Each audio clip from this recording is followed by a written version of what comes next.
ស្ដេចជំរាបទៅស្ទើរតែសម្រាប់ខ្លួនសត្វតែមកពីពួកព្រៃបិសាចនៅជុំវិញញញងហ៊ានឆក់ឱកាសពេលម៉ែខ្ញុំបាក់ចិត្តញញងឲ្យគាត់សម្លាប់ខ្លួនចង់មកហេង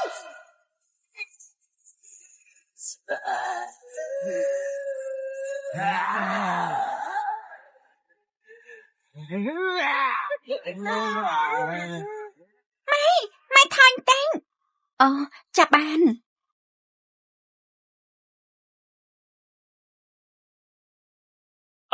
ស្ដេចជំរាបទៅតែខាងប្រកាយរស់ឡើងវិញហើយពួកយើងកុំចូលទៅចិត្តនាងប្រយ័ត្នត្រូវគេចាប់ធ្វើជាចំណីស៊ី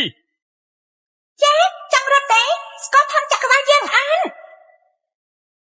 អើយនៅមិនបាត់ទេឆាប់រត់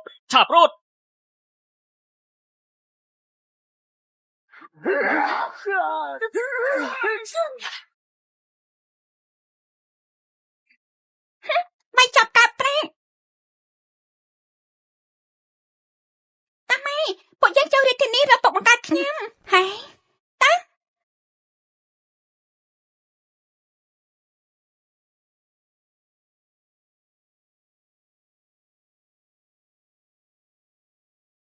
ព្រះរាជបុត្រត្រូវព្រួយរបួសសន្លប់2ថ្ងៃហើយបើសិនតែនៅតែបែបនេះទៀតតើគួរធ្វើយ៉ាងម៉េចទៅ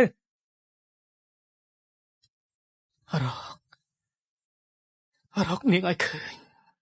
នេះព្រះរាជបុត្រដឹងខ្លួនហើយព្រះរាជបុត្រ5ឆ្នាំមុនត្រូវបានគេតាមសម្លាប់សំណាងបាននារីម្នាក់ផ្ទាល់ជីវិតជួយ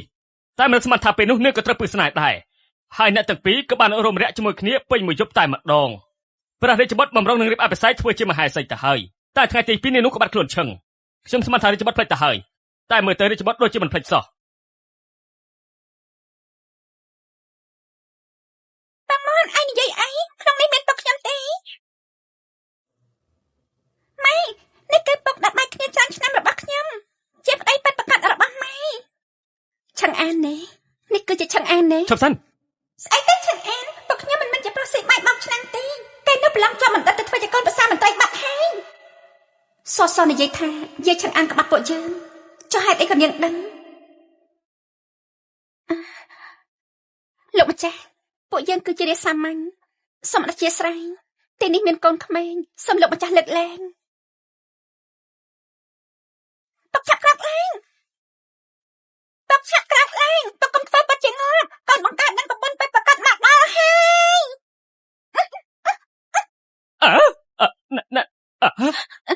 ប្រហែលនាងនឹងថាបែរណាដែរទេសសកូន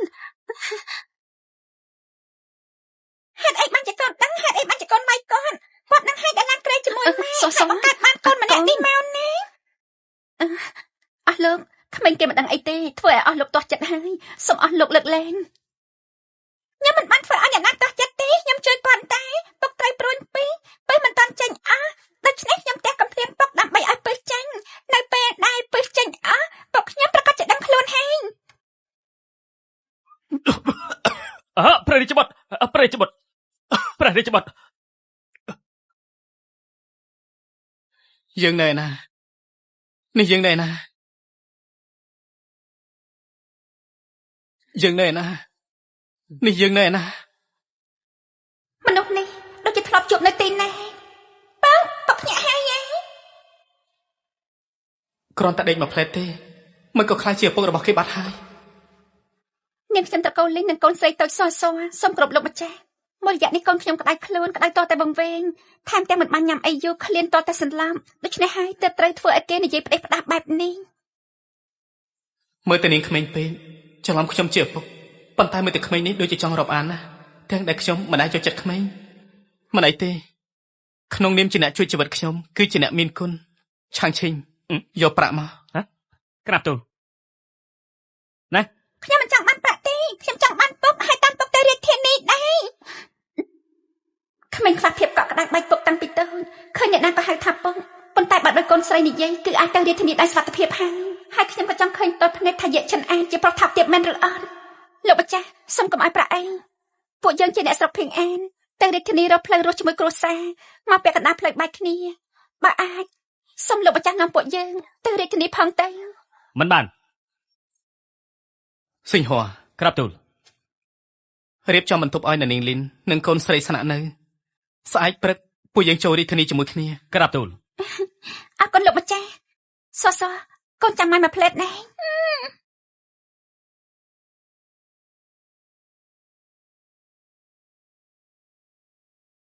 ចម្លែកណាស់ខ្ញុំគ្រាន់តែឃើញពូនាងម៉ែកូនទាំងពីរនាក់នេះក៏ចង់យកចិត្តទុកដាក់មុខមាត់របស់អ្នកនាងលីនខ្ញុំហាក់បីដូចជាធ្លាប់ជួបនៅឯណាបាក់លងងប្រពន្ធធ្លាប់អោបបង្កើតកូនបានមួយហើយនៅមិនស្គាល់កូនមិនស្គាល់ប្រពន្ធតែហៅថាដូចជាបាត់លងងទៅតែ5ឆ្នាំមុនផ្ទះសំណាក់ម៉ូអ៊ីនម៉ែខ្ញុំការពារខ្លួនមិនបានផងនៅជួយពុកកិច្ចការតាមសម្លាប់លទ្ធផលពុះស្នេហ៍លើឡើងអ្នកទាំងពីរកេងអោបគ្នាពេញមួយយប់បាក់ផ្លេចហើយយេ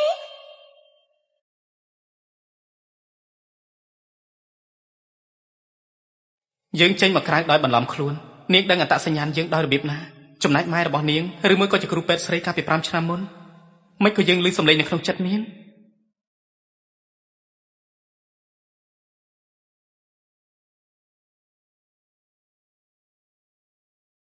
សស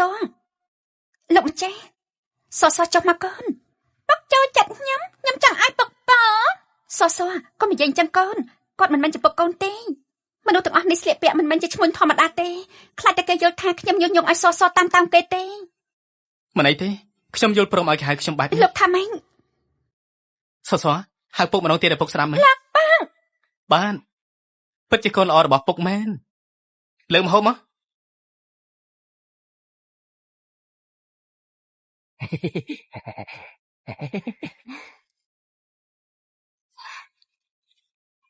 ញ៉ាំមកឆ្អែតទៅមានពុកនៅពុកមិនឲ្យកូនឃ្លានទេអើកូនលោកប៉ា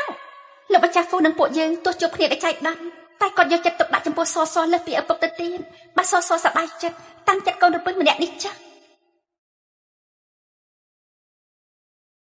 ឆ្ងាញ់នេះអប្រាប់ធ្វើមហូបឆ្ងាញ់នេះស្នាដៃលេខ1លើលោកមីងហើយយ៉ាក្មួយស្រីល្អក៏មិនទោះថាកន្លែងនេះអន់អីធ្វើបាបអ៊ំដែលជាចុងភៅលេខ1ក្នុងโลกនេះពេកហើយតាមពិតទៅអ៊ំប្រកាសធ្វើត្រីនេះជាងគេដល់ពេលអ៊ំចាប់ត្រីបានអ៊ំនឹងធ្វើត្រីនេះឲ្យក្មួយស្រីហូបដល់ផ្ទាល់ដៃត្រីចង់បានត្រីមែនទេ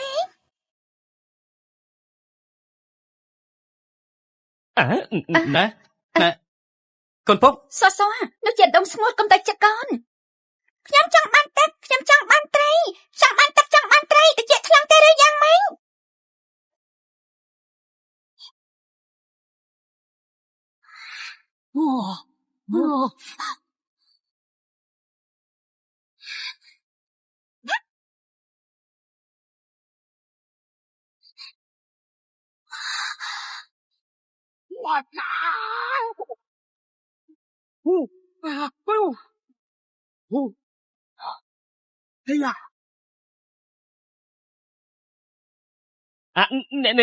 ត្រីច្រើនណាស់តើមានរឿងអីកើតឡើងទៅមិនក៏ត្រីស្រាប់តែចេញមកបែបនេះ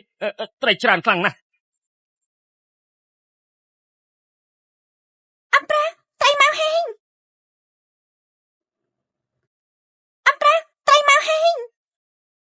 ហើយចាក្មួយស្រីក្មួយពិតជាខ្លាំងណាស់ចាំបន្តិចអ៊ំនឹងធ្វើឲ្យក្មួយស្រីញ៉ាំភ្លាមសទាំងអស់នេះគឺកូនធ្វើអីមែនហើយសធ្វើបានម៉ែចង់បានអីទេសសុំគេឲ្យម៉ែភ្លាមពួកខ្ញុំសូមថ្វាយបង្គំតារាសម្ដែងតូចសូមជួយថែរក្សាជីវ័យឲ្យមានសុវត្ថិភាព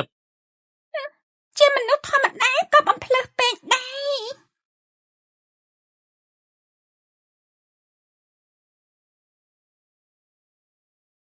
ហើយចាលោកម្ចាស់ដីលើថ្ងៃនេះមិនក៏ចិត្តល្អខ្លាំងម្ល៉េះក្មេងនេះចង់បានអីឲ្យនឹងហើយយ៉ាលោកដឹងស្អីកុំថាសុំរបស់ញ៉ាំតែងទួចនោះបើទោះបីជាសុំជីវិតតាចាស់នេះណាក៏ខ្ញុំត្រូវតែជូនដៃពីរដែរកាលនោះទេវតារៈភ្នំខុនលុនត្រូវនាងដកពុកមាត់អាលីងខ្ញុំប្រាប់លោកណាធ្វើឲ្យអ្នកណាខឹងបានតែកុំធ្វើឲ្យនាងខឹងអសោះណាយល់ហើយណាអ្នកណានិយាយដាំយមរាជទៅនៅពីក្រោយខ្នងហេ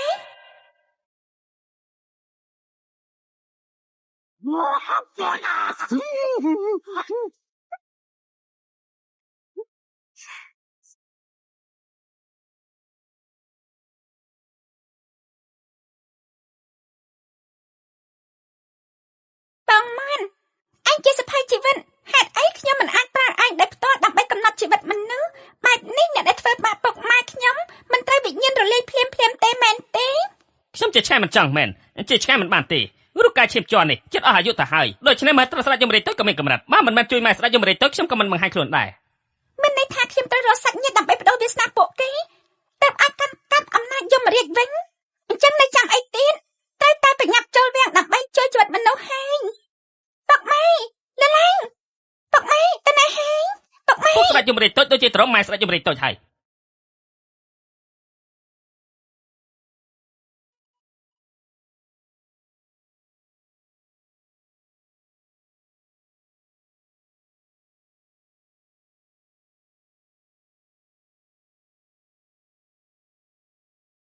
នាងគឺជាមនុស្សស្រីកាលពី5ឆ្នាំមុនសសក៏ប្រកាសជាកូនរបស់ខ្ញុំដែរប៉ុន្តែនាងដូចជាមិនចង់ទទួលស្គាល់គ្នាគឺភ្លេចខ្ញុំឬមួយក៏លោកម្ចាស់ហ៊ូលោកម្ចាស់មានការអីមែនទេណាពិតជាមានរឿងមួយខ្ញុំចង់សុំយោបល់ពីអ្នកនាងលីនសុំលោកមានប្រសាសន៍ចាស់អ្នកនាងគិតថាខ្ញុំយ៉ាងម៉េចដែរលោកម្ចាស់លោកម្ចាស់គឺជាមនុស្សល្អម្នាក់អស់ហើយចាអស់ហើយមើលទៅនាងបែបនេះមិនមែនមានចេតនាធ្វើជាមិនស្គាល់ទេនេះពិតជាមិនចាំខ្ញុំបានមែនឬខ្ញុំមិនសមឲ្យគេចាំទេលោកម្ចាស់ហ៊ូមុខរបស់លោកម្ចាស់ស្លេកណាស់ឬមួយរបស់រើឡើងវិញហើយខ្ញុំមិនអីទេអ្នកនាងលីនអ្នកនាងក៏ជាមនុស្សស្រីម្នាក់ដែរខ្ញុំមានសំណួរមួយចង់សួរអ្នកនាងខ្ញុំមានមិត្តម្នាក់គាត់នៅក្នុងកលៈទេសៈចាំបាច់បានរួមរស់ជាមួយនឹងនារីម្នាក់ក្រោយមកនារីម្នាក់នោះក៏បាត់សូនឈឹងពេលដែលជួបគ្នាវិញនាងបង្កើតកូនម្នាក់ឲ្យទៅមិត្តខ្ញុំគាត់ពិតជាមិនដឹងថាបើនិយាយរឿងនេះត្រង់មិនដឹងថានារីម្នាក់នោះរៀបការជាមួយនឹងគាត់ដែរទេអ្នកនាងលីនបើសិនជាអ្នកនាងតើអ្នកនាងគិតយ៉ាងម៉េចអ្នកទាំងពីរអត់មានមនោសញ្ចេតនាគ្រាន់តែដើម្បីកូនបង្ខំចិត្តនៅជាមួយគ្នាខ្ញុំគិតថាមិនយុត្តិធម៌សម្រាប់អ្នកសងខាងទេបើតាមខ្ញុំយល់សុខចិត្តបំភ្លេចគ្នាឈប់តាក់ទងគ្នាគឺល្អជាង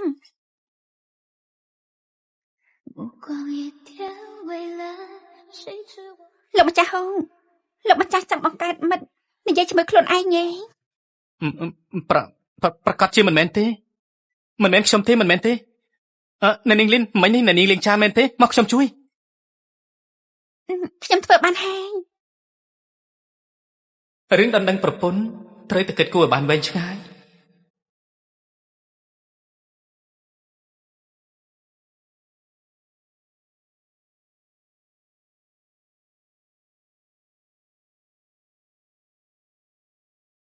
សសយើងចិត្តដល់រាជធានីហើយកូនចិត្តបានជួបពុកហើយមិនដឹងថាពុកឃើញកូនសប្បាយចិត្តឬអត់ទេហើយហេតុអីម៉ែខ្ញុំនៅនឹកដល់ប្រុសថោកទៀតនោះមិនភ្លេចអញ្ចឹងចាំពេលម៉ែទៅដល់រាជធានីម៉ែដឹងថាប្រុសថោកទៀតនោះមានប្រពន្ធទៀតហើយ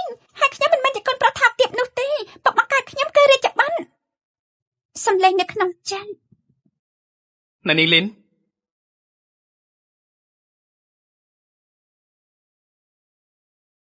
ីន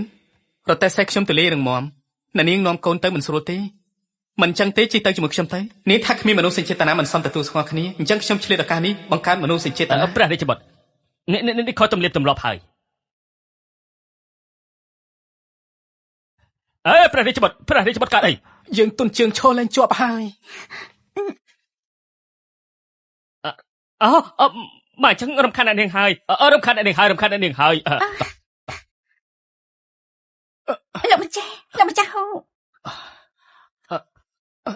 ពុកជំរាបទៅមិនចេញខ្លាំងតែឈួលពេជ្រចំោះនេះគេហៅថាល្បិចសង្គ្រាមស្នេហ៍បងមនពុកមើលមកខ្ញុំហើយសាច់រហូតព្រឺក្បាលនេះឬក៏ស្ដាប់ពួកយើងនិយាយគ្នាបានមិនណាទេមនុស្សធម្មតាស្ដាប់លើឆ្កែនិយាយស្លាប់ជួរហើយ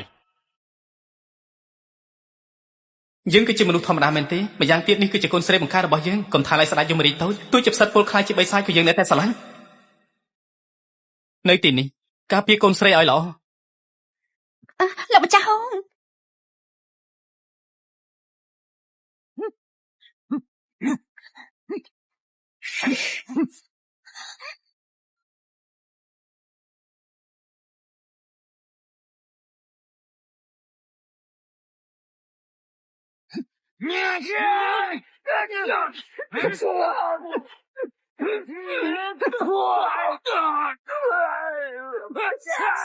ពួកអញប៉ះពាល់ពុកម៉ែ យើងឲ្យពួកអញចុះផ្ទះខ្លាំងធ្វើត្រីបំពងស្នាយជុំរេតូចមិនបានទេស្នាយជុំរេតូចមិនតាន់ជាសះស្បើយមកខំប្រើកម្លាំងទប់ទល់មនុស្សច្រើនបែបនេះនឹងអាចប៉ះពាល់ដល់វិញ្ញាណ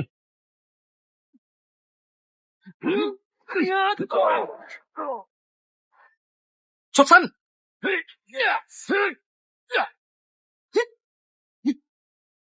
យើងគឺជារាជទាយាទហ្វូយៀនស៊ូ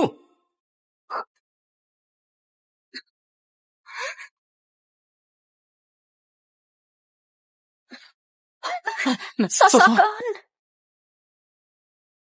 នៅផ្កាឈ្មោះទៀតចាប់គឺចាប់រាជទាយាទនឹងហើយប្រាប់តាមត្រង់ចោះព្រះរាជាធ្លាក់ខ្លួនឈឺសន្លប់ច្រើនថ្ងៃហើយព្រះរាជបុត្រទី2ដែលទទួលបន្ទុកមើលការខុសត្រូវពេលនេះបានបដូរមនុស្សនៅក្នុងរាជវាំងទាំងអស់ដាក់មនុស្សរបស់ទ្រង់ចូលនៅទីនោះអស់ហើយថ្ងៃស្អែកនឹងត្រូវអស់ទៅប្រហារជីវិតជាសាធារណៈនគរប៉ៃមីងនឹងត្រូវបដូររាជវង្សហើយទៅស្មានថាបានជួបពុកជារាជបុត្រញ៉ាំស្រួលដេកស្រួលសើចសុខហើយលទ្ធផលគឺពុកជាមនុស្សអត់បានការត្រូវនាំពួកយើងចូលដេកគុកទាំងអស់គ្នាម៉ែដួលពុកដួលអត់អ្នកណាទីពឹងលែងមានអីហូបឆ្ងាញ់ហើយគូអាណិតពុកខ្ញុំយល់មនោសញ្ចេតនាបងប្អូនចង់ប្រកបតំណែងរាជទាយាទឲ្យរាជបុត្រទី2ទៀត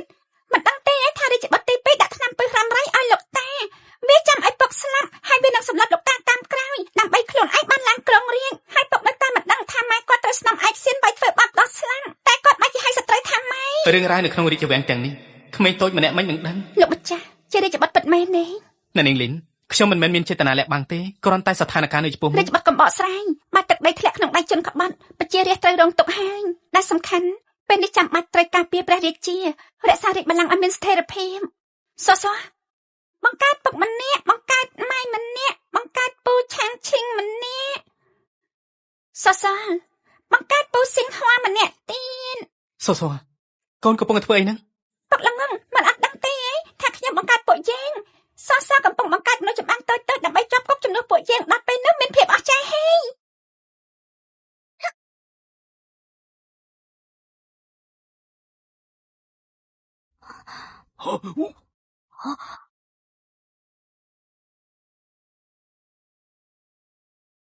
នៅមានទៀតនេះគឺជាថ្នាំបំបាំងកាយខ្ញុំជាអ្នកចម្រាំងពួកយើងត្រូវឆាប់លេបថ្នាំបំបាំងកាយចូលវាំងធ្វើបដិវត្តន៍សោះកូនចេះរឿងទាំងអស់នេះមកពីណាចាប់ហើយតិចម៉ែគិតថាខ្ញុំជាកូនបិសាចពេលនេះខ្ញុំកើតជាកូនមនុស្សហើយតិចម៉ែលែងត្រូវការខ្ញុំសោះកូនគឺជាកូនរបស់ម៉ែពេលមុនមែនឥឡូវមែនថ្ងៃក្រោយក៏មែនដែរកូនម្យ៉ាងទៀតពេលនេះត្រូវជួយជីវិតមនុស្សការពារប្រជារាស្ត្រជារឿងល្អបំផុតម៉ែមានមោទនភាពលើកូនណាស់ពុកក៏អញ្ចឹងដែរមនុស្សចម្បាំងត្រឹមបានតែ2ម៉ោងទេម៉ែពួកយើងឆាប់លេបថ្នាំបំបាំងកាយភ្លាមកុំអាសិនកូនមិនបានខ្ញុំម្ចាស់នៅទីនេះនៅជាមួយមនុស្សខ្លាំងខ្លាយទាំងអស់នេះទើបតាក់ភ្នែកពួកគេបានគ្រប់គ្នាចូលវាំងឆាប់ជួយព្រះរាជាភ្លាមរាជបុត្រខ្ញុំម្ចាស់ផ្ញើសសលើទ្រង់ហើយសូមទ្រង់ការពារនាងឲ្យល្អហើយការពាររាជនឹងទឹកដីឲ្យល្អផងចាំយើងនឹងមកទទួលនាងឆាប់នេះមនុស្សអាក្រក់ឯងហ៊ានឲ្យម៉ែខ្ញុំចាប់គុកជីវិតឯងលែងសល់ហើយ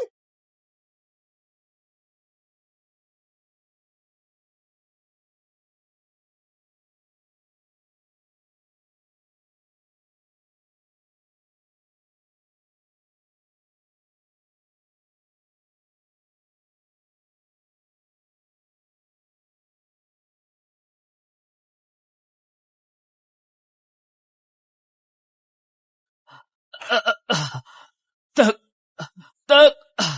មនុស្សណែណាទឹកបងថ្នាំបំបាំងកាយគឺត្រូវប្រើឲ្យចំគោលដៅហើយចាំមើលថាពួកគេមានល្បិចអីសិននៅតែជាកូនស្រីរបស់យើងចិត្តធ្ងន់ជាង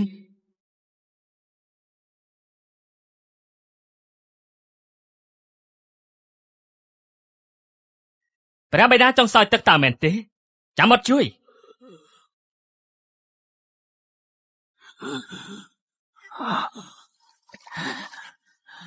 គ្មានទឹកក្តៅទេព្រះបិតាទ្រាំសិនទៅឯងអាសត្វដេរឆានយើងសង្ឃឹមលើឯងចាំងនេះឯងហេក្បត់ជើងហើយចង់សម្លាប់ជើងអ្នកណាក៏ចង់សម្លាប់ឯងដែរព្រះបិតាមិនកំពុងតែចាំហ្វូយៀនស៊ូមកជួយតែដឹងគេត្រូវបានបត់ចាប់ដាក់គុកទៅហើយថ្ងៃស្អែកនឹងត្រូវកាត់ក្បាលប៉ុន្តែបើតាមចរិតរបស់គេយប់នេះប្រកាសជាលួចចេញពីគុកដល់ពេលនោះព្រួញរាប់ម៉ឺនដើមបាញ់ចេញដំណើរគ្នាព្រះបិតាសាទរទៅមើលថាគេនឹងខ្លាចជាយ៉ាងណា យៀនស៊ូតែគោរពឯងទោះបីជាថ្ងៃក្រោយកីឡាក្រុងរាជក៏ដោយក៏ទុកផ្លូវរកឲ្យម៉ែកូនរបស់ពួកឯងដែរហេតុអីបានជាឯងធ្វើបែបនេះ នោះគឺដោយសារតែព្រះអង្គលំអៀងពេកកាលនោះខ្ញុំម្ចាស់ចូលមកវាំងមុនពេលព្រះអង្គបានក្រុងរាជក៏លើកតំណែងអគ្គមហេសីឲ្យទៅមូលីងឡុងត្រកូលលីជាអ្នកជួយព្រះអង្គដណ្ដើមរាជត្រកូលមួអង្គុយចាំសៅសឹកមិនកើតហើយកាលនោះច្បាស់ណាស់ថាត្រកូលលីខ្លួនឯងចង់តាមគេលុបលុតមិនចេះឆ្អាតឲ្យមកធ្វើកំសត់មិនចេះព្រះអង្គឆាប់បកលត្រាបញ្ជាតបមកអូត្រូវហើយព្រះអង្គប្រហែលជាមិនទាន់ដឹងទេកាលនោះអតីតព្រះមហេសីមូលីងឡុងខ្ញុំម្ចាស់ជាអ្នកដាក់ថ្នាំសម្លាប់ខ្ញុំម្ចាស់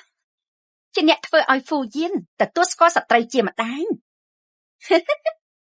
សេនាឆាប់នាំគេចូលមក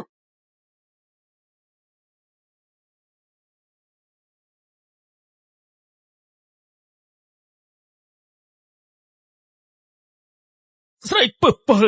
យើងសុខចិត្តស្លាប់ក៏មិនប្រគល់ត្រាក់បញ្ជាទប់ឲ្យនាងដែរ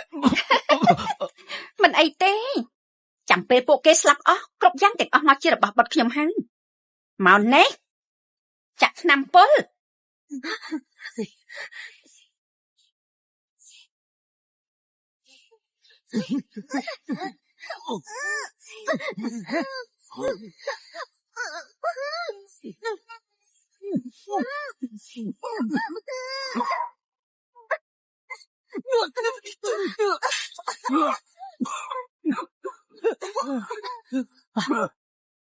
ព្រះបិតា ស៊ូអើ បុត្រមកជួយយឺតពេលហើយ ព្រះរាម ព្រះរាមទ្រង់មកជួយដំណើរពួកខ្ញុំមែនទេពួកទៅមកកំផឹកថ្នាំពុលហើយពេលនេះក៏ចិត្តស្លាប់ហើយដែរ ព្រះរាមខ្ញុំចូលចិត្តមកជួបពណ៌ផ្កាឈូងខ្ញុំចង់បានពណ៌ផ្កាឈូងភ័យថ្ងៃល្អសោះនិយាយស្អីចង្រៃម្លេះកុំបារម្ភខ្ញុំនៅគ្រប់គ្នាមិនស្លាប់ទេ យេនស៊ូយើងចិត្តសោយទីមកុដហើយមានលឺសំឡេងចម្លែកស្អីនឹង ឈប់ជុំទៅខ្ញុំនៅទីនេះហើយតានេះគឺ ព្រះបិតានេះគឺជាគ្រូពេទ្យទេវតាដែលបុត្រអញ្ជើញមកព្យាបាលព្រះបិតា គ្រូពេទ្យទេវតាទេវតាចាប់ជាតិសូមទទួលការគោរពពីខ្ញុំ សំពះខុសហើយគ្រូពេទ្យទេវតាគឺជានាង ស្អីគេទ្រង់ថាអ្នកដែលជួយជើងបានគឺជាក្មេងម្នាក់នេះ ហាមថាខ្ញុំថាក្មេងខ្ញុំរស់នៅយូរជាងគ្រប់គ្នាទៅទៀត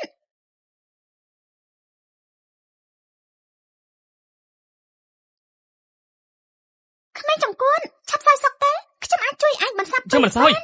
ក្មេងឯងមកពីណាយើងគ្មានពេលលេងបាល់បាល់ជាមួយនឹងឯងទេ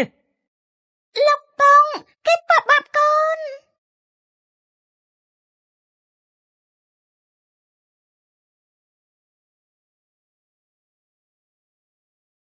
បញ្ញាប់សោយទៅយើងប្រាប់ឯងណាបើហ៊ានតែធ្វើឲ្យសុខខុសបំណងយើងនឹងវាយឯងរហូតដល់មកឯងមើលលេខស្គាល់ មិនសោយក៏មិនសោយទៅនៅវាយដៃម្ចាស់របស់យើងទៀតបើតាមជាងឯងគួរតែត្រូវវាយគូតឲ្យខ្លាំងហើយខ្ញុំថាឲ្យថាមិនសាប់នេះប្រកាសជាមានពឹសខ្ញុំបែរជាអាចស្លាប់លឺឆ្កែនេះទេ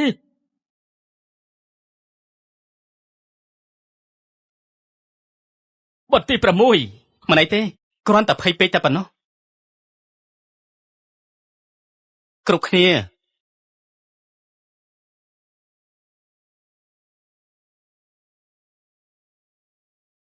ព្រះបិតានេះគឺជាកូនស្រីដែលបានបាត់នៅខាងក្រៅគឺជាចៅស្រីរបស់ព្រះបិតានាងប្រកែណាថ្នាំដែលនាងធ្វើបន្សាបពឹសគ្រប់ប្រភេទ ព្រះអាយកាចៅឈ្មោះសសជាចៅរបស់ព្រះអាយកា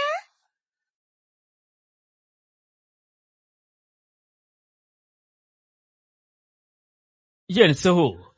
សួមុខដូចបិតាបេះបិទបិតាគិតថាគេប្រកាសជាឈាមជ័ររបស់រាជវង្សយើងហើយ សឆ្នាំនេះយូរប៉ុណ្ណាទៅមានប្រសិទ្ធភាពលឿនទេតែខ្ញុំភ្លេចប្រាប់ឆ្នាំនេះឬមានផលប៉ះពាល់បន្តិច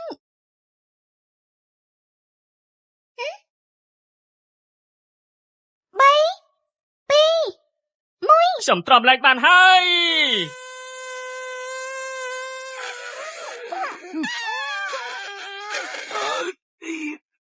គុណសម្លាញ់នេះលើកក្រោយឲ្យរកវិធីសំរុំជានេះបន្តិចបានទេ ខ្ញុំពិតជាមិនអាចទេតែពិតពួកគេជួអាចគឺបាត់សាប់ពើសោះខ្ញុំត្រឹមនៅខ្លះនេះមិនបានទេស្អុយជាតិអាចមាន់ទៅទៀត មិនមែនជាស្នាដៃរបស់កូនទេហ៎ ហេលឿនតែមកគុណ ទ្រាំលេចបានហើយឲ្យចាប់ឡើង អាយ៉ាមិនកើតទេទ្វារនេះត្រូវគេចាក់សោពីក្រៅហើយខ្ញុំមានវិធីហើយ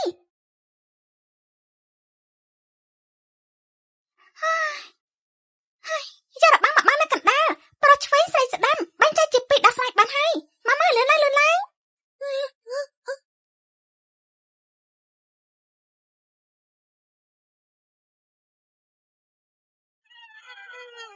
នេះជារិទ្ធដំណាក់របស់យើងក្បែរក្រែផ្ទុំរបស់យើងមិនក៏ខ្លាចទៅជាមង្គលអញ្ចឹងហើយជួយយើងថ្ងៃក្រោយមិនចង់នៅទីនេះទៀតទេយើងទឹកដែរហើយ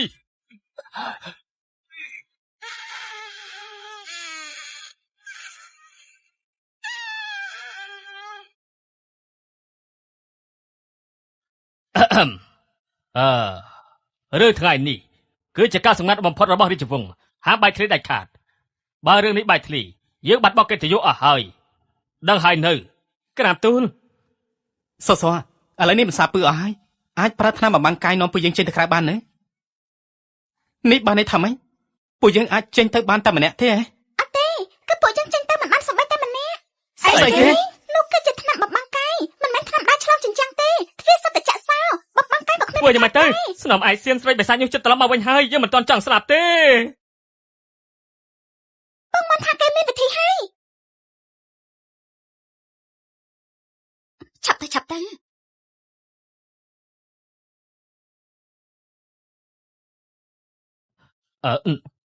នេះគឺណែរុនឆ្កែខ្វល់រុនឆ្កែរុនឆ្មាអីឲ្យតែអាចរត់ចេញរួចបានគឺល្អហើយគ្រប់គ្នាក្នុងនាមជាគ្រួសារខ្ញុំមិនមែនសំបីតែរឿងហ្នឹងក៏មិនចូលតែដឹងយើងជាឈាមជ័ររាជវង្សមិនយ៉ាងអាចដឹងអាចជួយឈាមជ័ររាជវង្សពេលងាប់ទៅក៏ត្រូវកាប់ក្នុងដីដែររក្សាជីវិតល្អជាង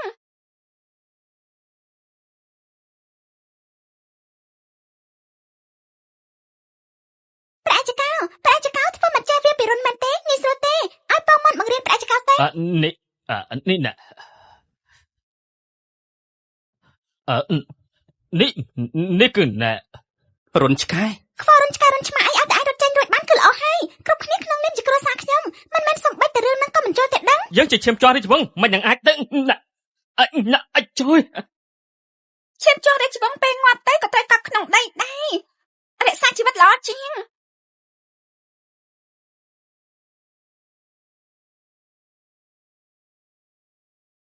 ប្រាក់ចកោធ្វើមិនចេះវាពីរុនមែនទេងាយស្រួលទេឲ្យបងមករៀនប្រាក់ចកោទេនេះណា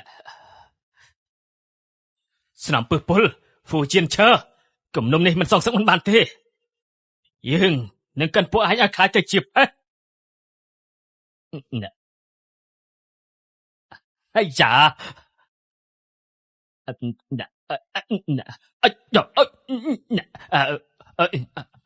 ចាំមកចេះ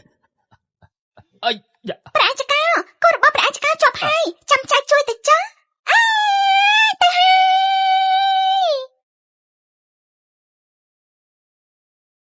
សសពេលខ្លះពុកសង្ស័យកូនមែនពិតជាឆុងជាមួយនឹងរាជវង្សមែនទេពងមន់នៅចាំផ្លូវទៅមន្ទីរទ័ពក្រៅក្រុងទេឆាំងឈីងនិងស៊ីងហកំពុងតែរងចាំឯនៅទីនោះយកត្រាបញ្ជាទ័ពទៅឲ្យពួកគេ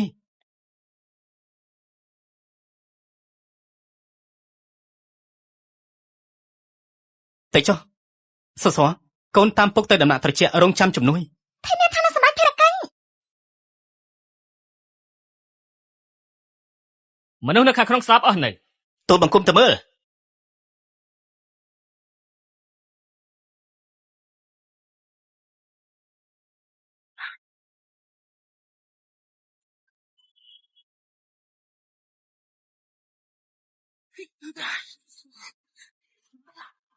ទូលព្រះបត្រាទី2មនុស្សខាងក្នុងរត់អស់បាត់ទៅហើយស្អីគេបាត់ផ្លូវឲ្យអស់ឆែកឲ្យសពទៅពួកគេមនុស្សច្រើនចាំមិនអាចទៅណាបានឆ្ងាយទេស្នំឯងកុំភ័យគ្រូទីដឹងថាពួកគេនៅឯណាលោកគ្រូមកវិញហើយ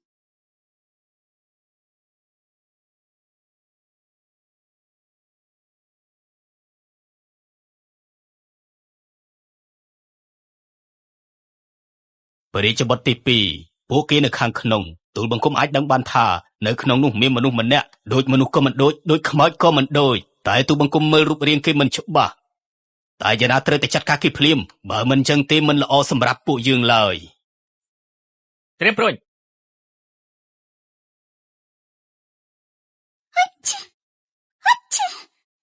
សសកូនរងាមែនទេហ្នឹង អត់ទេ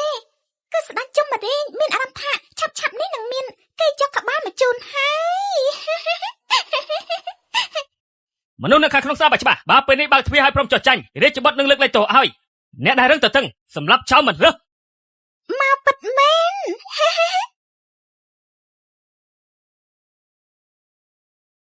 បាញ់ព្រួយ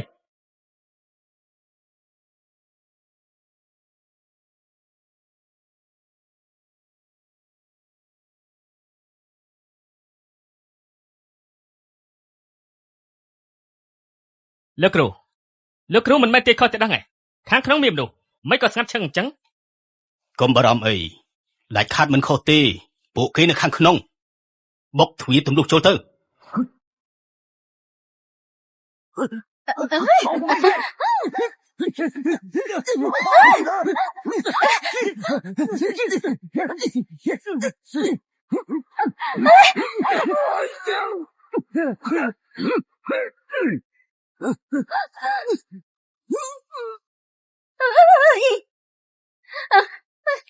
កុំខ្លាចមានទូលបង្គំនៅ យើងមិនខ្លាចទេអើយហើយនេះជាស្អី ពួកគេហ៊ានយកព្រួយរបស់ជើងបាញ់មកលើពួកជើងវិញសម្រុកចូលទៅ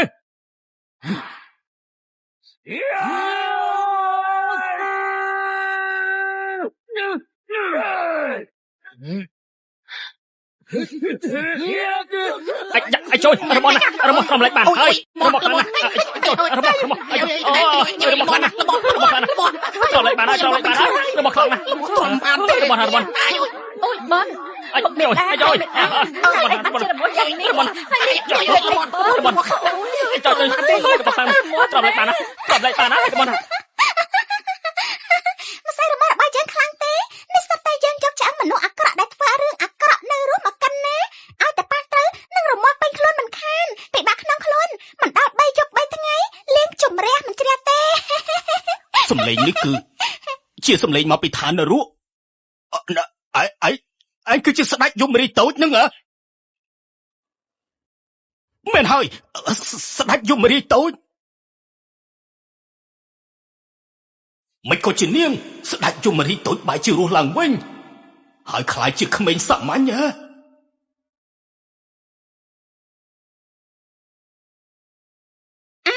អញថាអញជាស្ដេចខ្មៅកំណាញ់ មិនខុសទេបើឆ្លាតឆាប់ចេញទៅយើងមិនចង់មានរឿងជាមួយនឹងក្មេងដូចជាឯងនេះទេថយចេញ អញជាស្ដេចខ្មៅកំណាញ់តែស្ដេចយមរាជចូលចិត្តសេជាងគេគឺខ្មៅកំណាញ់វិញ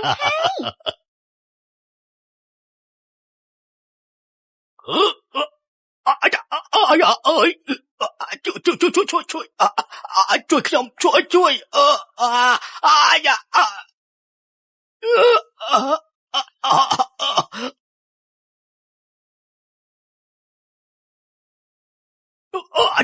យជួយខ្ញុំផង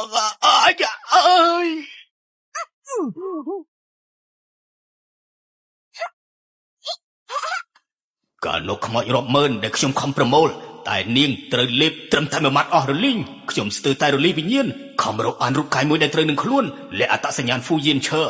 ឃើញថាទឹកដីចិត្តធ្លាក់នៅក្នុងដៃហើយតែបែរជាមកជួបជាមួយនឹងគូសត្រូវបែបនេះមិនខុសទេ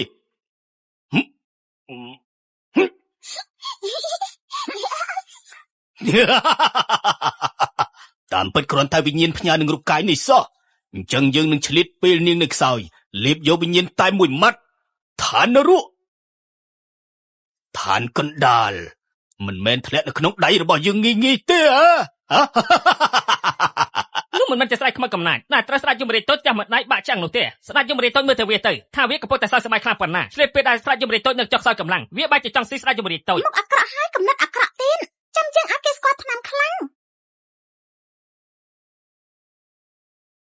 បងបន្តិចទៀតកូនកុំអានឹងទៅលើទុកបាញ់វាឲ្យបាច់នៅលើអាកាសធ្វើបានឬអត់ កំភៃសសរកូនគ្រាន់តែគប់វាខ្ពស់ទៅដែលនៅសល់ទុកឲ្យពុកឲ្យកូនឃើញថាអ្វីទៅដែលបាញ់មួយត្រូវ100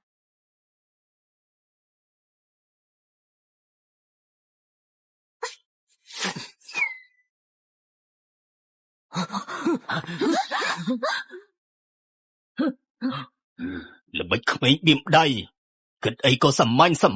ល្បិចដដែលឯងស្មានថាយើងចាញ់បោកឯង2 ដងអីប្រេះផ្ដាស់ន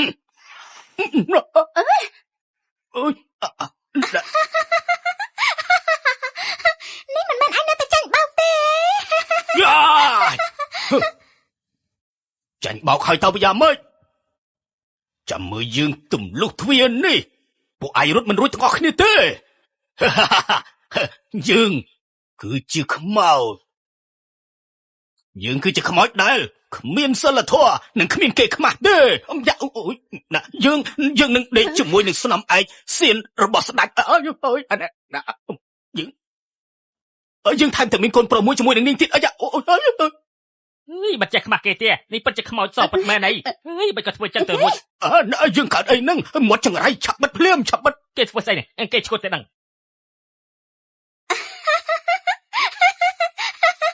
មាត់បិទមិនចិត្តទេនេះគឺជាទឹកសុបជាមឹងរូបមន្តថ្មីផាក់ខាយដឹងតែនិយាយកម្មប៉ិនសម្រាប់ប្រើសួរសំណួរខ្មោចកំណាញ់គេនិយាយព្រះប្រាស់ស្អីនេះព្រះមេដាប្រាប់មកគេនិយាយព្រះប្រាស់ស្អីនេះមិនមែនទេខ្ញុំមិនអាចកោរបស់គេទៅខ្ញុំមានអាយុ15 ឆ្នាំទៅបានជួបគេទេ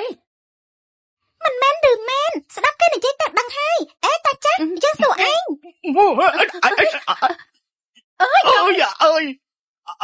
អើយតាមពិតហ្វូយិនឈើគឺជាកូនប្រុសរបស់ខ្ញុំកាលនោះខ្ញុំស្គាល់ស្នំឯកសៀនគឺគេមិនទាន់កើតនៅឡើយទេគឺស្នំឯកសៀនកាលនោះត្រូវការកូនប្រុសម្នាក់ដើម្បីពង្រឹងតំណែងខ្ញុំក៏ព្រមព្រៀងជាមួយនាងខ្ញុំធានាថាកូនប្រុសរបស់នាងថ្ងៃក្រោយនឹងឡើងគ្រងរាជ្យខ្ញុំខ្លាចជាគ្រូទីប្រចាំនគរខ្ញុំនឹងស្នំឯកសៀនច្រើនឆ្នាំមកនេះលួចតាក់ទងគ្នារហូតនៅក្រៅក្នុងស្ដេចហើយហ្វូយិនឈើជាកូនប្រុសដ៏ល្អរបស់ខ្ញុំជាកូនពូជរបស់ខ្ញុំពិតមែនជាកូនរបស់ខ្ញុំគេធ្វើបែបនេះគេឈួតមែនទេហើយមិនមែនទេខ្ញុំឆ្នាំនិយាយការពិតជាខ្លាំងមែនក្បាលអាចកោពិតជាដោះស្មៅធំមែនមានពណ៌បៃតងខ្ចីថែមទៀតផងហើយចាសួររឿងបែបនេះកុំស្រែកខ្លាំងពេកទុកមុខឲ្យព្រះអាយកោផងព្រះអាយកោក៏ចង់បានមុខមាត់ខ្លះដែរមិនមែនទេកុំនិយាយបត្រាមិនមែនចឹងទេស្ដាប់មេដាបញ្យលមិនមែនបែបហ្នឹងទេណាបុតណាមិនមែនទេខ្ញុំខំរៀបចំផែនការដំណើររាជបល្ល័ង្កខ្ញុំបានសម្លាប់មនុស្សអស់ច្រើនណាស់ទីបំផុតខ្ញុំក៏គ្មានសិទ្ធិសោះសូម្បីតែធ្វើជាតកូហ្វូក៏មិនស័ក្តិសមដែរខ្ញុំគឺជាកូនអត់ខិនស្លាបាត់កុំចឹងអីមេដាខ្លាខ្ញុំគឺជាកូនជនក្បត់បាត់មេដាខ្ញុំគឺជាកូនជនក្បត់ចេះទៅខ្ញុំគឺជាកូនអត់ខិនស្លាហ្វូយិនឈើគឺជាកូនអត់ខិនស្លាមិនមែនទេបងស្ដាប់មេដាសិន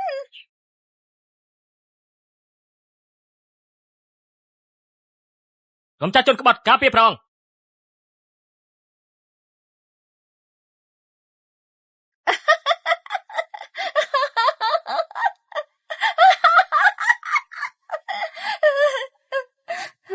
យើងរៀបផែនការស្ទើរមួយជីវិតគិតគ្រប់ល្បិចកលក្បត់ប្តីចូលដៃជាមួយនឹងខ្មោចព្រាយអ្វីទាំងអស់គឺដើម្បីជួយឲ្យកូនប្រុសយើងឈានដល់តំណែងកំពូលមួយនេះតែឥឡូវនេះកូនប្រុសរបស់យើងគេឈួតហើយក្តីសម័យអាលាយអស់ហើយយើងរស់លើលោកនេះមានប្រយោជន៍អីទៀត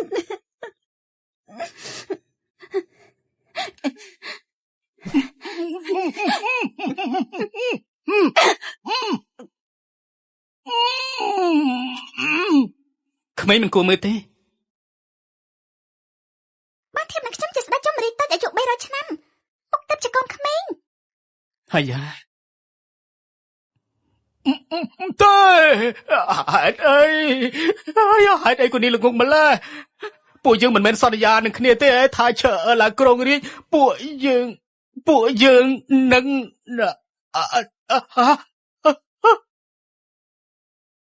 វិញ្ញាណរបស់ស៊ូមិនអាចឡើងទៅឋាននរកទេខ្ញុំត្រូវតែទុកនាងប្រើវិជាសម្ងាត់ចិញ្ចឹមប្រហែលជានៅមានថ្ងៃជួបគ្នាទៀតចិត្តទៅពលបើប្រកាន់ពេញខ្លួននៅចង់មានជាក្រោយទៀតទេយកសັບទេ anh រសជាតិមិនកើតទេចាប់បន្តិចកំហាំងខ្លាំងពេកthôi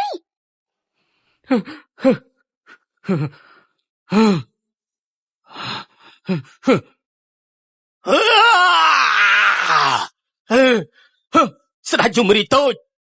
ខ្ញុំនឹងឯងមានគំនុំនឹងគ្នាមិនអាចរស់នៅរួមនឹងហើមទេសសប្រយ័ត្ន ខ្ញុំមិនចេះសិទ្ធិរបស់ប្តីផ្ដាស់ទេឯណាខ្ញុំបដិសេធហើយបងឆាប់ទៅជួយម៉ែទៅកុំឲ្យម៉ែស្អាតរបស់ខ្ញុំឃ្លានដល់ស្គប់ក្នុងគុកអី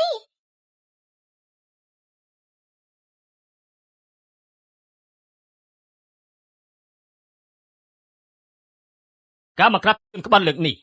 អ្នកដែលមានគុណសម្បត្តិធំបំផុតគឺសួរនិងលីនស៊ឺនឹកស្មានមិនដល់ថានាងអប់រំកូនបានឆ្លាតហើយថែមទាំងក្លាហានបែបនេះមានគុណចំពោះជាតិមានគុណចំពោះយើងនិយាយមកនាងចង់បានរង្វាន់អីយើងឲ្យនាងបានទាំងអស់ ម៉ែនិយាយមកជាមួយព្រះអាចកោម៉ែកុំគួរសមអីអរប្រគុណឯព្រះអង្គសពតិទង្វើរបស់ខ្ញុំម្ចាស់ហើយនឹងកូនមិនមែនដើម្បីរង្វាន់ទេគឺចេញពីចិត្តស្មោះប្រទេសជាតិមានអាសន្នមានអ្វីជួយគ្នាបានក៏ជាសំណាងខ្ញុំម្ចាស់ដែរមិនទាមទារប្រាក់រង្វាន់ទេ មិនលោភលន់នឹងទ្រព្យសម្បត្តិមិនស្រឡាញ់គេឈ្មោះក្នុងចិត្តមានប្រទេសជាតិ ឡោយើងពេញចិត្តខ្លាំងណាស់ក្រោកឡើងចុះ ព្រះអាចកោម៉ែខ្ញុំមិនចង់រង្វាន់ព្រះអាចកោហាមបន្លំចុកចំណាយរបស់ខ្ញុំណាគឺមិនបានទេព្រះអាចកោហាមបន្លំយកចំណាយរបស់ខ្ញុំណាមិនបាននោះទេ ឡោសុទ្ធតែជាគ្រួសារតែមួយគឺព្រះអាចកោគិតច្រើនសួរចៅប្រាប់ព្រះអាចកោមកតើចៅចង់បានរង្វាន់អីព្រះអាចកោនឹងមកពេញបំណងចៅ ខ្ញុំចង់សោយផ្លូវមុន100តែម្ដងពេលមុនម៉ែឲ្យខ្ញុំហូបតែ3ទេក្នុងម្ដងមិនទាំងក្រាន់ញ៉ាំបាត់ថ្មីខ្ញុំផងខ្ញុំអាចសុំព្រះអាចកោសោយឲ្យឆ្អែតតែម្ដងបានទេ អញ្ចេះចុះយើងប្រទានផ្លាកមេនេះឲ្យចៅបើសិនជាចៅចង់ហូបភ្លើងមន់គ្រាន់តែកាន់ផ្លាកមេនេះទៅគ្មានអ្នកណាហ៊ានបដិសេធទេធានាថាចៅអាចញ៉ាំបានឆ្អែតតែម្ដងយ៉ាងម៉េចដែរ របស់ល្អធ្ងន់ក្រាន់បាបងមុន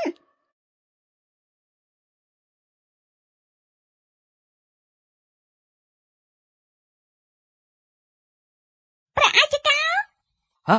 នេះមិនសមរម្យទេផ្លាកមាសព្រះរាជទានបែរជាយកទៅពាក់ទៅឲ្យឆ្កែហេតុអីបាត់ជាគេធ្វើបែបនេះ បានបាត់ណាថ្ងៃក្រោយខ្ញុំនឹងសោយផ្លែមន់ញញឹមព្រះអាចកោត្រូវរក្សាពាក្យសម្ដីណា សសហាមនិយាយបែបនេះ ណែនិយាយជាមួយក្មេងនិយាយឲ្យទន់ភ្លន់បន្តិចទៅ ហើយចូលមេដៃមាសនេះពាក់ទៅឲ្យឆ្កែក៏សមយ៉ាងដែរយើងគិតថាវាស្អាតណាស់លោកមន្ត្រីទាំងអស់គ្នាតើពួកអស់លោកគិតយ៉ាងម៉េចដែរសំពិតជាសំខ្លាំងណាស់ សំមែនហើយសំ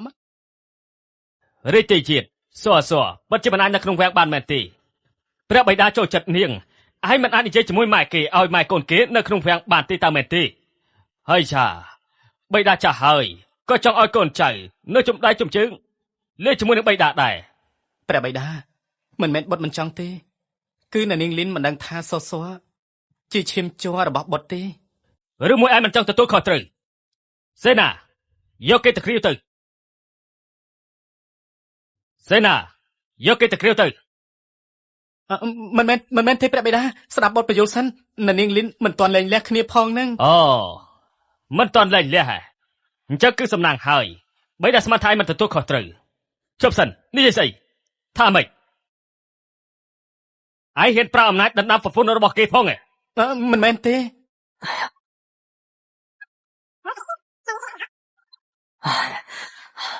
ការពិតគឺបែបនេះណាព្រះបិតានាងមិនដឹងថាយប់នោះអ្នកដែលជួយបន្សាបពឹសនាងគឺជាបុត្រនេះទេបើសិនជាប្រាប់នាងភ្លាមខ្លាចធានាស្អប់ទូបង្គំហើយមិនល្អចំពោះកិត្តិយសនាងដែរ តាមពិតគឺបែបនេះសោះបីដែលស្មានថាឯងគឺឈប់ចង់មកប្រពន្ធហើយតើថែមទាំងមានគេបង្កើតកូនឲ្យឯងទៀតដើមឡើយគិតថាទោះបីជានាងមានឋានៈទាបយ៉ាងណាបីដែលនឹងរកវិធីដើម្បីនាំនាងចូលវាំងតែតាំងនាងជាស្នំរាជទាយាទបែបនេះសួរក៏មានឋានៈត្រឹមត្រូវដែរបើសិនជាបែបនេះពិតមែនអញ្ចឹងគឺវាពិបាកហើយ យ៉ាងណាក៏បុត្រជារាជទាយាទពាក់ព័ន្ធនឹងកិត្តិយសរាជវង្សបុត្រក៏មិនអាចទៅដណ្ដើមដែរ ដណ្ដើមមិនបានចុះលួចមិនបានទេ ថាម៉េច ឯងមិនដែលលើពាក្យនេះទេផ្កាទោះបីជាមានម្ចាស់ឯងគ្រាន់តែបញ្ជ្រួចដីឲ្យម្យ៉ាងទៀតផ្កានេះជារបស់ឯងតាំងពីដើមមកយ៉ាងច្រើនគឺយករបស់ ដែលជារបស់ដើមខ្លួនឯងមកវិញត្រឹមត្រូវទី ខ្ញីកាន់តែចាស់កាន់តែហឹ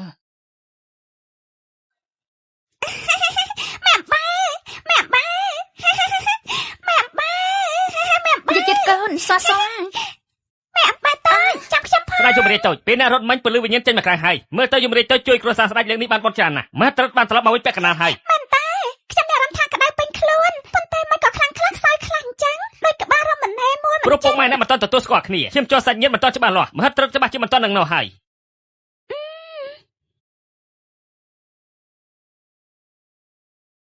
អាយ៉ាពុកមកហើយមើលកែភ្នែកនឹងមើលដូចឆ្កែចចាក់អត់បាយ3ថ្ងៃពេលខាញ់នំប៉ាវសាញ់ ណែនាងលីននេះកំពុងធ្វើអីហ្នឹង ព្រះរាជបុត្រនេះគ្រាន់តែជាស្មៅថ្នាំធម្មតាសសគេរពឹសត្រៀមទុកក្រែងលោកមានការអី នាងតែងតែមកចប់បែបនេះ ហ្វូជិនស៊ូបិតាប្រាប់បុតណាក្មេងម្នាក់នេះត្រូវតែណែនាំមកវិញឲ្យបានបិតាដាច់ខាត់មិនអនុញ្ញាតឲ្យនាងហើយអ្នកផ្សេងថាតាទីយល់ហើយនៅ ព្រះបិតាកុំបារម្ភសសគឺជាបុត្រីរបស់បុត្រមិនឲ្យនាងទទួលស្គាល់ស្ត្រីជាឪពុកទេ អូត្រូវឲ្យព្រះអង្គមកចាំពេលល្អណាស់ពេលនេះចូលវាំងព្យាបាលព្រះរាជាហើយពួកយើងគួរដល់ពេលទៅវិញហើយ ស្អីគេខ្ញុំត្រូវគេបោះបង់ចោលហើយ ពុកដាច់ចិត្តឲ្យប្រពន្ធដែលគួរឲ្យស្រឡាញ់នឹងកូនស្រីដែលខ្មៅខេងខ្មៅខ្លាចនឹងទៅក្នុងដៃអ្នកផ្សេងមែនទេ ក្មេងតូចចេះកំណត់ខ្លួនឯងច្បាស់លាស់ណាស់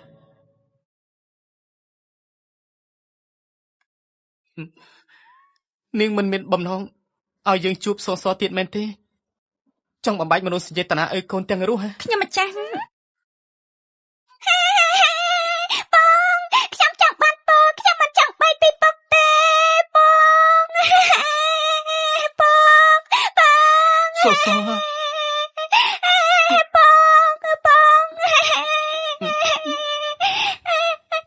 ពុកប្រកែកណាស់ខ្ញុំចូលចិត្ត មិនមែនទេយើងសម្ដែងអន់ម្ល៉េះ ចាំឲ្យខ្លាំងកុំបំបែកពួកយើងអី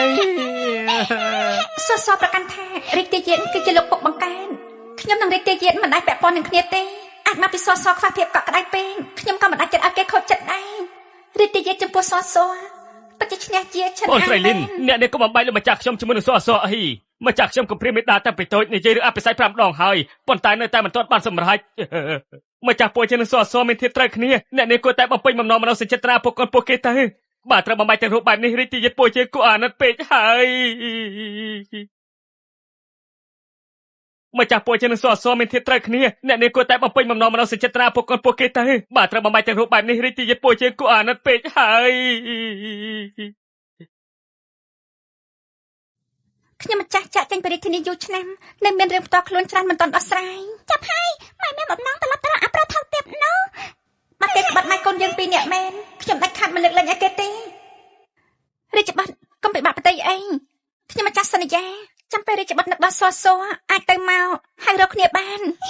សន្យាហើយណាយើងប្រកាសជានឹកសសរាល់ថ្ងៃ បាត់ជាល្បិចកំសត់មានប្រសិទ្ធភាពមែនពុកមានការអនុញ្ញាតពីម៉ែប្រកាសជាសស័កទុកជាញឹកញាប់មួយដងមិនសមពីរដងមិនស្គាល់បីដងដាក់បាយខ្លាចជាបបរ ចេះស៊ូហូលីង ព្រះរាជបុត្រ ថ្ងៃក្រោយការរស់នៅរបស់ត្រកូលលៀនហើយនឹងសសប្រគល់ឲ្យពួកនាងហើយបើសិនជាបាត់មួយសរសៃសក់កាត់ក្បាលមកគាត់ ព្រះពរម្ចាស់ខ្ញុំម្ចាស់នឹងសលាសិនឲ្យព្រះរាជបុត្រ សសលាសិនហើយណា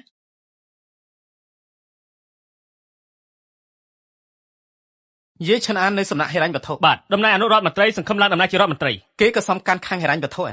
នាំរាជបញ្ជារបស់យើងទៅទម្លាក់ទៅក្រោមឲ្យទៅចិញ្ចឹមសេះ ក្រាបទូលព្រះរាជបុត្រ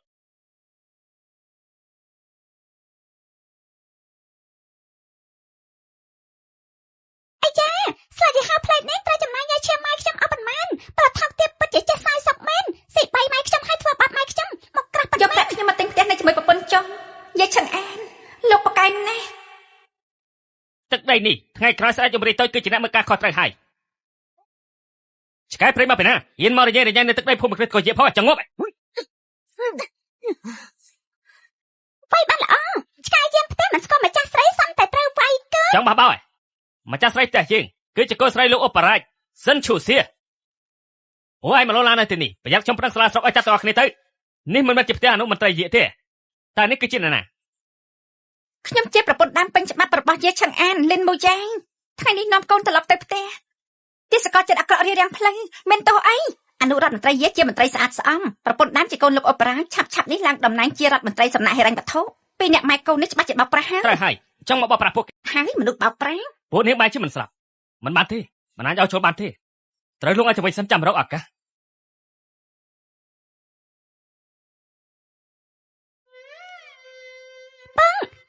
ពុកមិនចង់បានពួកយើងឲ្យមែនទេនិយាយគ្នាហាច់តើថាចាំពុកប្រឡងជាប់បណ្ឌិតនឹងមកទទួលពួកយើងទៅសាយសង់ប៉ុន្តែសឃ្លានចិត្តស្លាប់ហើយម្ចាស់រំពួតដល់កំពីម្ចាស់មកទៅចិត្តធ្លាចេញមកក្រៅហើយអីអាចធ្វើប៉ុនចាំមើលត្រាំបានយូរប៉ុណ្ណាសក្មេងល្អពុកមិននឹងមិនអាចមិនចង់បានកូនទៅគ្រាន់តែរឿងនេះមានការយល់ច្រឡំខ្លះពួកយើងចូលផ្ទះនិយាយគ្នាទៅ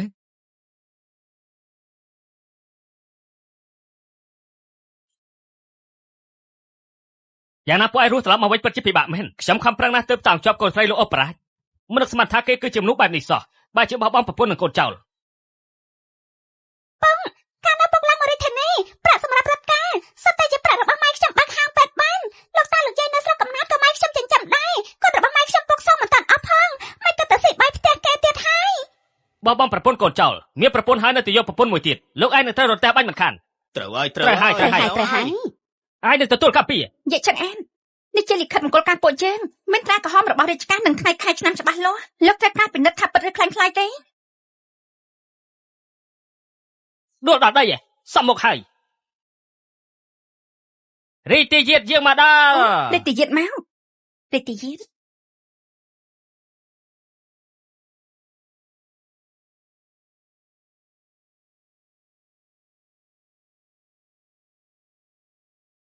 ក្រាបថ្វាយបង្គំរីតិយាត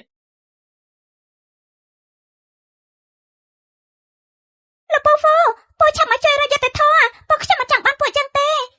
បងដើម្បីផែនការសងសឹកពុកធ្វើជាតែចាស់ពូមួយរយៈសិនទៅព្រះរាជបុត្រនេះគឺជារឿងក្នុងផ្ទះរបស់ទុំបង្គំពិតជាមានការយល់ច្រឡំរឿងក្នុងផ្ទះធ្វើបាបស្ត្រីនិងក្មេងនៅទីសាធារណៈបណ្ដាលឲ្យទាសកលធ្វើបាបគេនេះជាចរិតគ្រួសាររបស់លោកមន្ត្រីយាតែមែនទេសម្បត្តិមង្គលការផោះតាំងត្រកូលលីនគឺជាប្រពន្ធដើមរបស់លោកនៅមិនទាន់លែងលះមិនទាន់ដាច់ស្រេចពីប្រពន្ធបែរជាទៅយកកូនអ្នកមានយាឆឹងអានសិភៅធម៌ដែលលោកអាននោះចូលទៅក្នុងពោះឆ្កែអស់ហើយមែនទេឆាំងឈិញជួលោកមន្ត្រីយាទៅរាជធានីឲ្យស្វាងក្បាលបន្តិចពេលណាសារភាពស្រឡាញ់ស្រីក្មេងចោលប្រពន្ធកូនច្បាស់លាស់ហើយនោះពេលនោះចាំត្រឡប់មកវិញព្រះរាជបុត្រទុំបង្គំខុសហើយសូមទ្រង់មេត្តាផងកុំខ្លាចមានយើងនៅពុកសំហាងខ្លាំងណាស់ថយចេញទទួលម្ចាស់ស្រីតកូលយាចូលផ្ទះ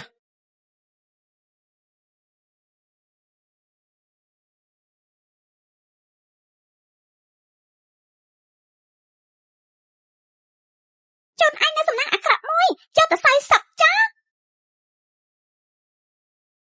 អូមើលចោត្រូវទៅរកអ្នកកាពីឋានសួគ៌ហើយតែយើង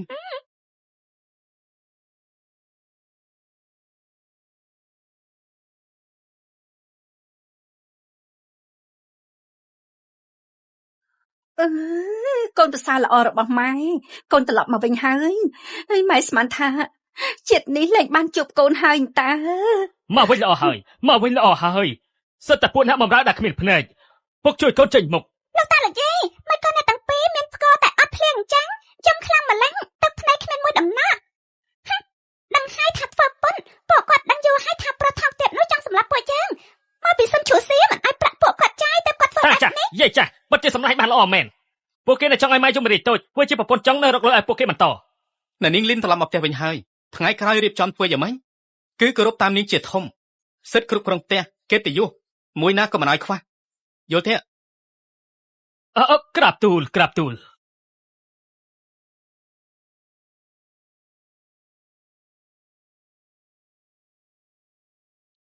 តាមពិតមិនបាច់ពិបាកដល់អញ្ចឹងទេយើងអាចជួយនាងលែងលះបានអរគុណរាជបុត្រប៉ុន្តែរឿងនេះទុកឲ្យខ្ញុំមកចាត់ដោះស្រាយខ្លួនឯងទើបអស់ចិត្ត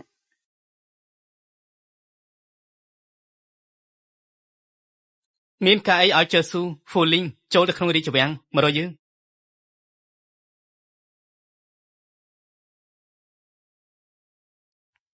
សសការពារម្ដាយរបស់កូនឲ្យបានល្អណា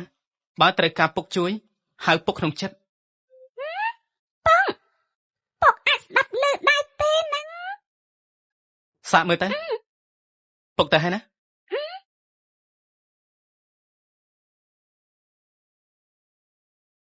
ម៉ែមានអារម្មណ៍ថាពុកល្អខ្លាំងដែរទេ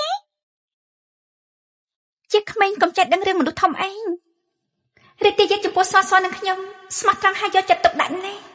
បាត់ត្រង់ជាឪពុកបង្ការរបស់សសពិតមែនមិនមែនជារឿងដែលអាក្រក់ទេ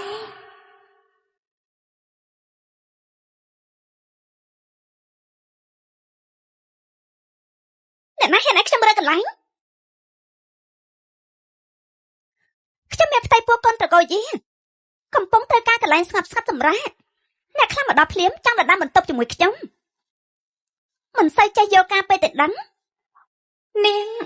បើជាមានផ្ទៃពោះធំខ្លាំងនាងពិតជាមានផ្ទៃពោះមែនប៉ាម៉នអញនិយាយស្អីសិនឈូសៀពិតជាមានផ្ទៃពោះមែនតែមិនមែនជាកូនរបស់យាកឆាំងអាននោះទេអញស្អីសាច់អញគួរអស់សំណាយទាំងណាប៉ុណ្ណឹងហើយក៏មកមិនដឹងមិនចម្លែកទេដែលពួកខ្ញុំពេញចិត្តខ្ញុំពិតជាខ្វាក់ភ្នែកមែននឹងគ្មានសរសើរមានផ្ទៃពោះជារឿងល្អហើយមិនក៏នាងមិនឲ្យគេសាច់ឬមួយនាងខ្លាចគេដឹងឬមួយកូនក្នុងពោះនាងមិនមែនជារបស់ត្រកូលយាឬមួយមិនអាចកំបាំងអីដែលចង់លាក់មិនឲ្យគេដឹងតែមិនឲ្យកូនខ្ញុំសាច់នាងនិយាយប្រាប់អីនាងដឹងដល់របៀបណាលិនមកចៅ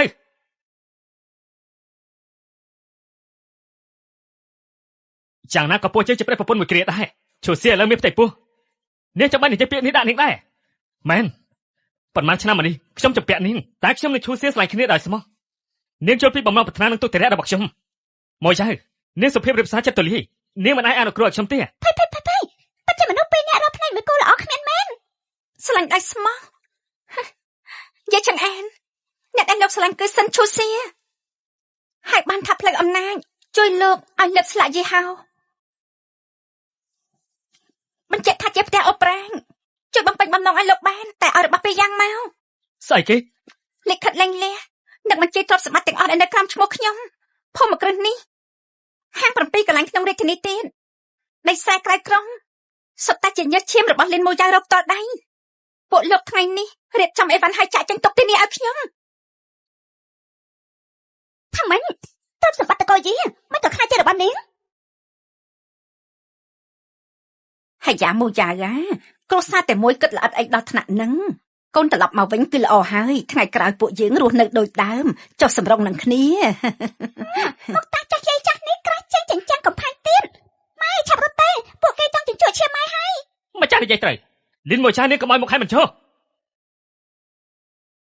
ហើយចាយកមកពីណាអើយចាច់ក្រៃចេញទៅដឹងទៅកូនដឹងចេញទៅចាត់ផង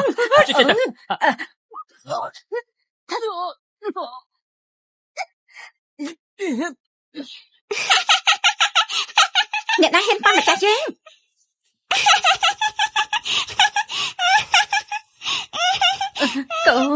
កូនប្រុសម្ដាយយាយចង្អានខ្ញុំឲ្យលោកពីជំរឿទី1សរសេរលិខិតលែងលះឲ្យខ្ញុំព្រមទាំងបញ្ជីទ្រព្យសម្បត្តិទី2ខ្ញុំទៅសាលារាជធានីប្តឹងពីលោកក្នុងបាត់លោកលួចមានស័យបំភ្លេចប្រពន្ធដើមលួចទ្រព្យសម្បត្តិប្រពន្ធដើមមិនឲ្យទេសកលធ្វើបាបប្រពន្ធដើមលោកជ្រើសរើសទៅខ្ញុំទៅសាលារាជធានីប្តឹងពីលោកក្នុងបាត់លោកលួចមានស័យបំភ្លេចប្រពន្ធដើមលួចទ្រព្យសម្បត្តិប្រពន្ធដើមមិនឲ្យទេសកលធ្វើបាបប្រពន្ធដើមលោកជ្រើសរើសទៅកូនប្រុសមិនអាចឲ្យគេប្តឹងទេតំណែងកូនចង់បានទេត្រកូលសិនដល់ពេលនោះបាត់ដកខ្លួនពួកយើងចប់ហើយយកល្អលួងនាងសិនទៅ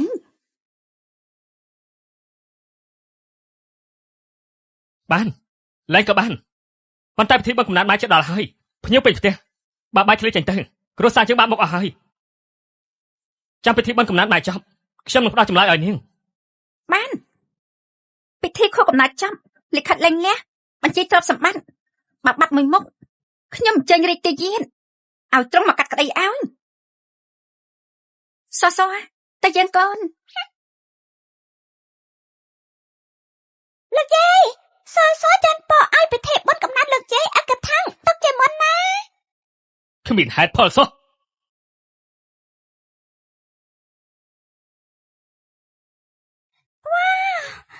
ជឿសបងប្រកាន់ណាគ្រាន់តែធំខ្លាំងក៏ឆ្ងល់ចង់ស្លាប់ហើយមែនហើយស្មានមកដល់ថាជឿសួរធ្វើម្ហូបឆ្ងាញ់យ៉ាងនេះថ្ងៃនេះពួកយើងមានលៀបមាត់ហើយកូន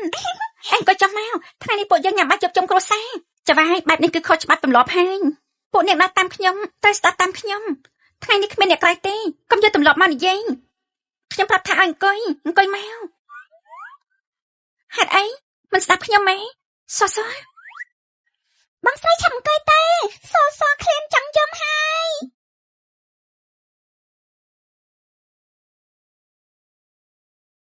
ញ៉ាំមួយណាកូនឆ្ងាញ់មែនបើថ្ងៃក្រោយបានហូបបែបនេះរាល់ថ្ងៃគឺល្អហើយខ្ញុំខូចតិចអីបងមន់មិននិយាយភាសាមនុស្សមិនមែនទេប្រកាសជាខ្ញុំស្ដាប់ច្រឡំហើយ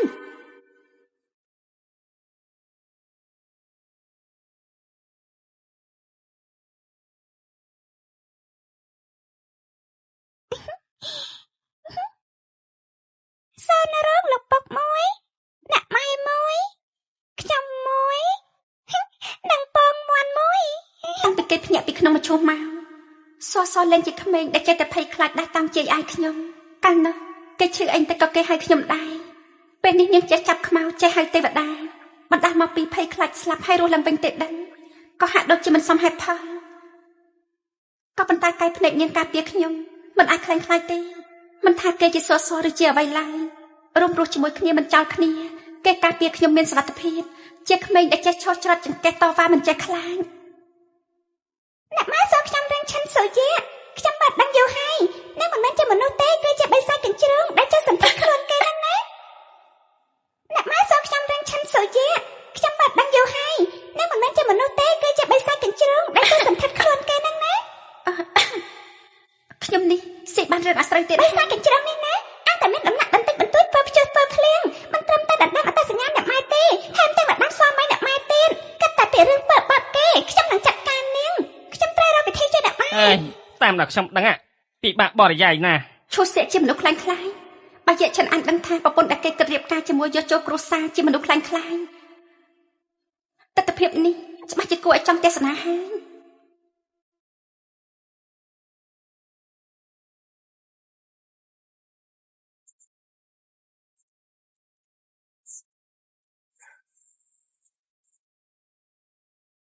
ម្ចាស់តូចមានខ្មោចតេហោងចង់ចូលសន្ធិដ្ឋខ្លួនមេដាម្ចាស់តូចហើយម្ចាស់តូចមានខ្មោចតេហោងចង់ចូលសន្ធិដ្ឋខ្លួនមេដាម្ចាស់តូចហើយ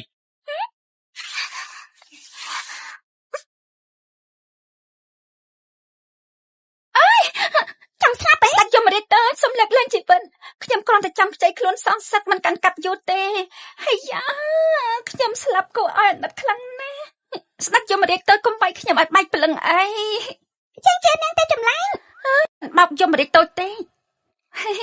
ខ្ញុំនិយាយពិតមែនសងសឹកហើយគឺសងវិញយមរាជតូចឲ្យខ្ញុំខ្ចីមួយផ្លែទៅណែអាចដឹងអត្តសញ្ញាណយើងហើយអញ្ចឹងកាន់តែគួរតែដឹងថាខ្ចីខ្លួនធ្វើបែបមនុស្សដល់ឋានខ្មោចត្រូវធ្លាក់ទៅជាសត្វដេរឆានមិនអាចចាប់ជាចរិតរហូតមួយទៀតត្រូវតែសម្លឹងអ្នកម៉ែយើងហ៎វាសនារបស់ខ្ញុំកំសត់ណា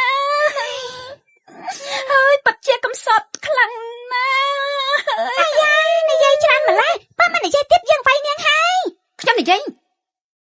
ខ្ញុំឈ្មោះលៀនសិនដាំឡាយជាអ្នកបម្រើរបស់សិនឈូសៀ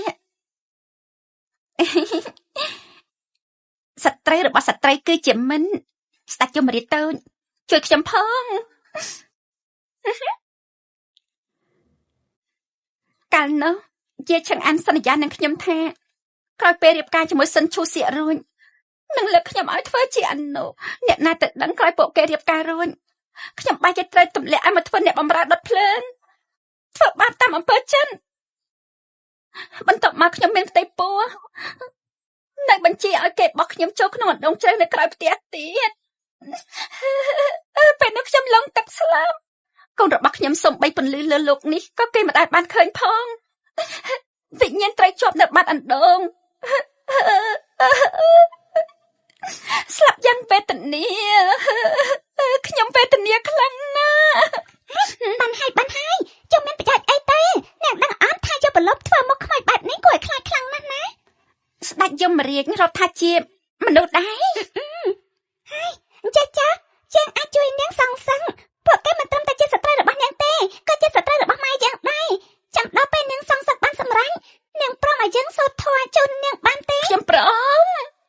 ស្ដេចយមរាជតូចមានមហិទ្ធិឫទ្ធិខ្លាំងឲ្យទៅជួយសងសឹកឲ្យខ្ញុំពីរនាក់ម៉ែកូនខ្ញុំស្ដាប់ស្ដេចយមរាជទៅគ្រប់យ៉ាងទាំងអស់ល្អណាស់អញ្ចឹងពួកយើងសន្យានឹងគ្នាណែយើងប្រាប់នាង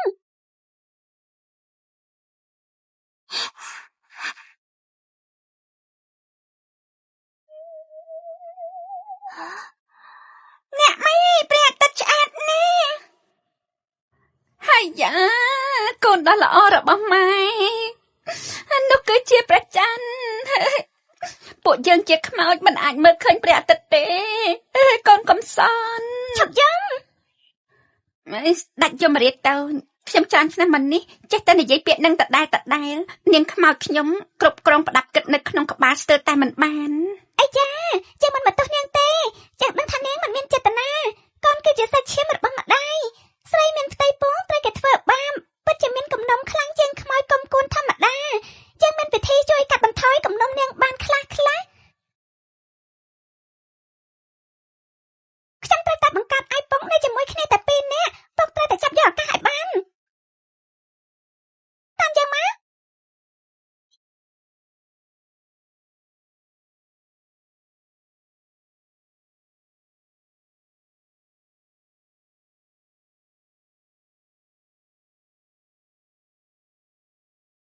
ពួកនាងពីអ្នកម៉ែកូនពិតជាធ្វើឲ្យយើងមិនអស់ចិត្តមែនយើងមិនបានឃើញពួកនាងត្រឹមតែកន្លះថ្ងៃម្នាក់ស្វឹងពាក់កណ្ដាលយប់ម្នាក់រត់ចេញពីផ្ទះជាមួយខ្មោចតៃហោងពាក់កណ្ដាលយប់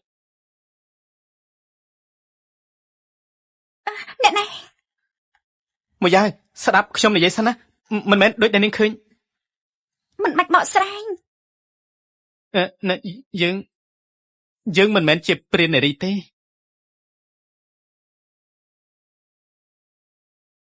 ហ្វូយិនស៊ូត្រង់តាមពួកយើងមកទីនេះ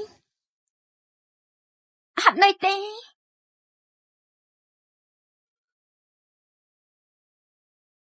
ខ្ញុំមិនហត់ទេអរគុណត្រង់ណាស់ដែលធ្វើឲ្យសរសររបស់ខ្ញុំគេសប្បាយចិត្តចុះនាងវិញលីនមួយយ៉ាងនាងសប្បាយចិត្តទេ尽在回眸，一眼万年。如是照亮人间，乾光凛冽。យើងក៏ចង់ឲ្យនាងសប្បាយចិត្តដែរ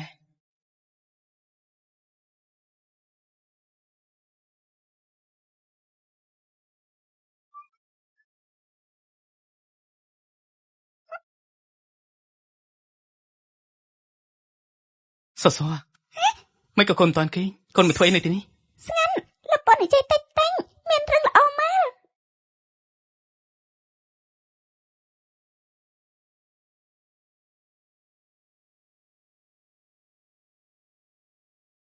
ណែណាជាណាចុះបលឹមណែណារមាស់ស្បាញ់មែនទេមនុស្សទាំងងាប់ឯណាហើយចាំមិននឹងលុបប្តីបងចេញទៅមើលតិចទៅអូនខ្លាចខ្លាំងណាស់បងខ្លាចខ្មោចដែរនឹងអូនចុះទៅមើលទៅយាយចង្អានបងមិនជាមនុស្សប្រុសទេបងឆាប់ទៅមើលភ្លាមទៅបងឆាប់ទៅ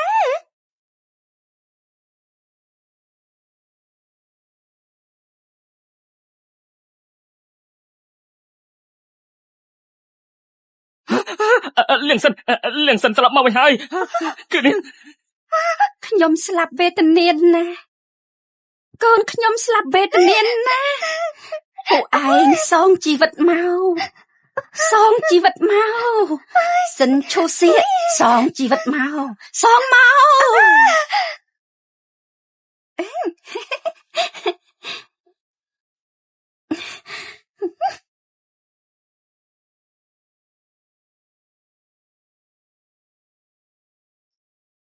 បានហើយបើមិនឈប់ទេពួកគេស្លាប់មែនទេហើយណា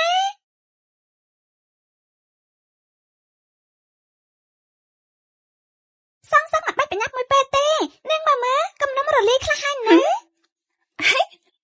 រលាយខ្លះហើយអរគុណស្ដេចយមរាជតូចដែលប្រទានអំណាចទេវតាដល់ពួកយើងឲ្យពួកយើងសងសឹកបានមិនបាច់អរគុណទេ នេះសត្វតែជារឿងស្ដេចយមរាជគួរធ្វើហើយមួយទៀតលោកពងមិនមែនជាមនុស្សទេអីមិនក៏លោកពុកមិនខ្លាច កូនគឺជាកូនស្រីបង្ការរបស់ពុកទោះបីជាកូនខ្លាចជាកលានក៏ពុកស្រឡាញ់កូនដែរបើអញ្ចឹងពួកយើងឥឡូវនេះអាចត្រឡប់ទៅគេងវិញបានហើយមែនទេ លោកពុកកូនមិនទាន់ងុយគេងទេពួកយើងត្រូវកន្លែងមួយទៀតមួយផ្លែតទេ ពិតជាធ្វើឲ្យកូនមិនបានមែនតោះយើង យេ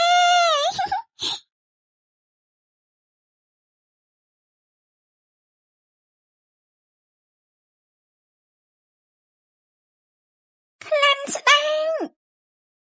ក្លិននេះក្លិនញាតសណ្ដានឈាមខាប់ជាងតាក្រអងសំទោសស្ដេចយមរាជទៅកូនខ្ញុំគេមិនដែលឃើញពិភពលោកទេបានហើយកុំរញ៉េរញ៉ៃឃើញតាចាស់យាយចាស់ពេលអ្នកនៅក្នុងនោះទេ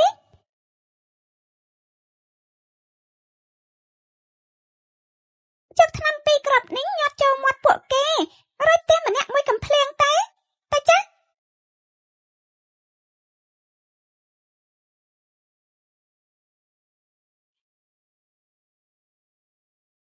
កូនឲ្យពួកគេហូបអី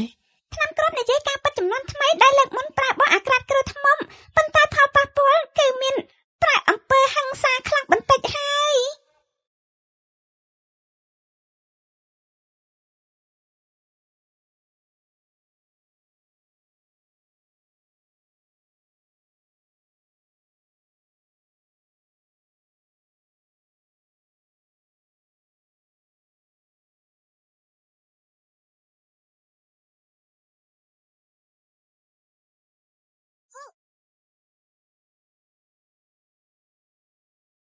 អូយយ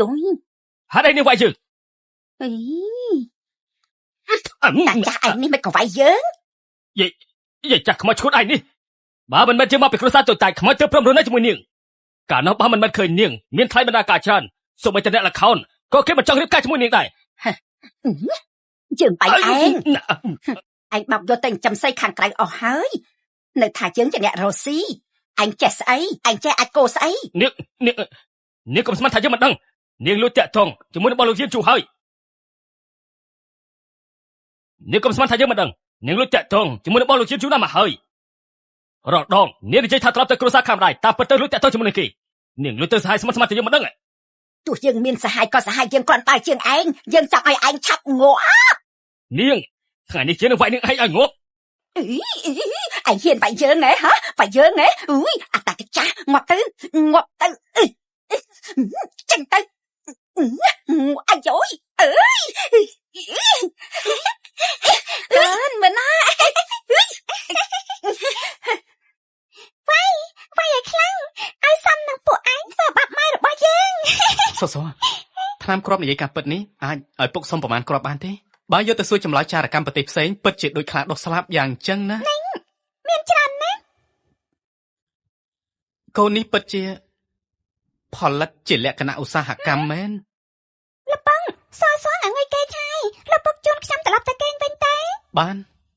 សង្ឃឹមថាគ្រួសារយើង3នាក់ឆាប់បានត្រឡប់ទៅនៅជាមួយគ្នាលពុកត្រូវខំប្រឹងញ៉ាំម៉ែខ្ញុំឲ្យបានណា បានតោះទៅ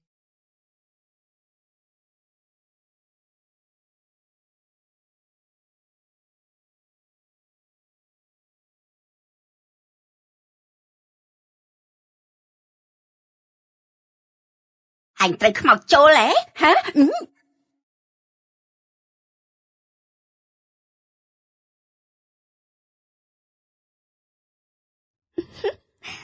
ព្រះអើយតើតបាត់មួយយប់សោះមិនក៏ទៅជាបែបនេះអស់ហើយខ្ញុំមើលទៅគឺជាកម្មពីហើយលោកយាយរបួសលើខ្លួនលោកយាយកាត់អីហ្នឹងអ្នកណាថ្លាមធំវាយលោកយាយដល់ថ្នាក់ហ្នឹងអេលោកតារបួសលើខ្លួនលោកតាកាត់អីហ្នឹងហាអ្នកតាពីមិនមែនវាយគ្នាឯងទេដឹងអាចជួយច្រើនប៉ុណ្ណឹងទៅហើយនៅវាយគ្នាខ្មាស់គេខ្លាំងណាស់ឯងបិទមាត់មិននិយាយក៏គេមិនថាឯងនឹងកោដែរ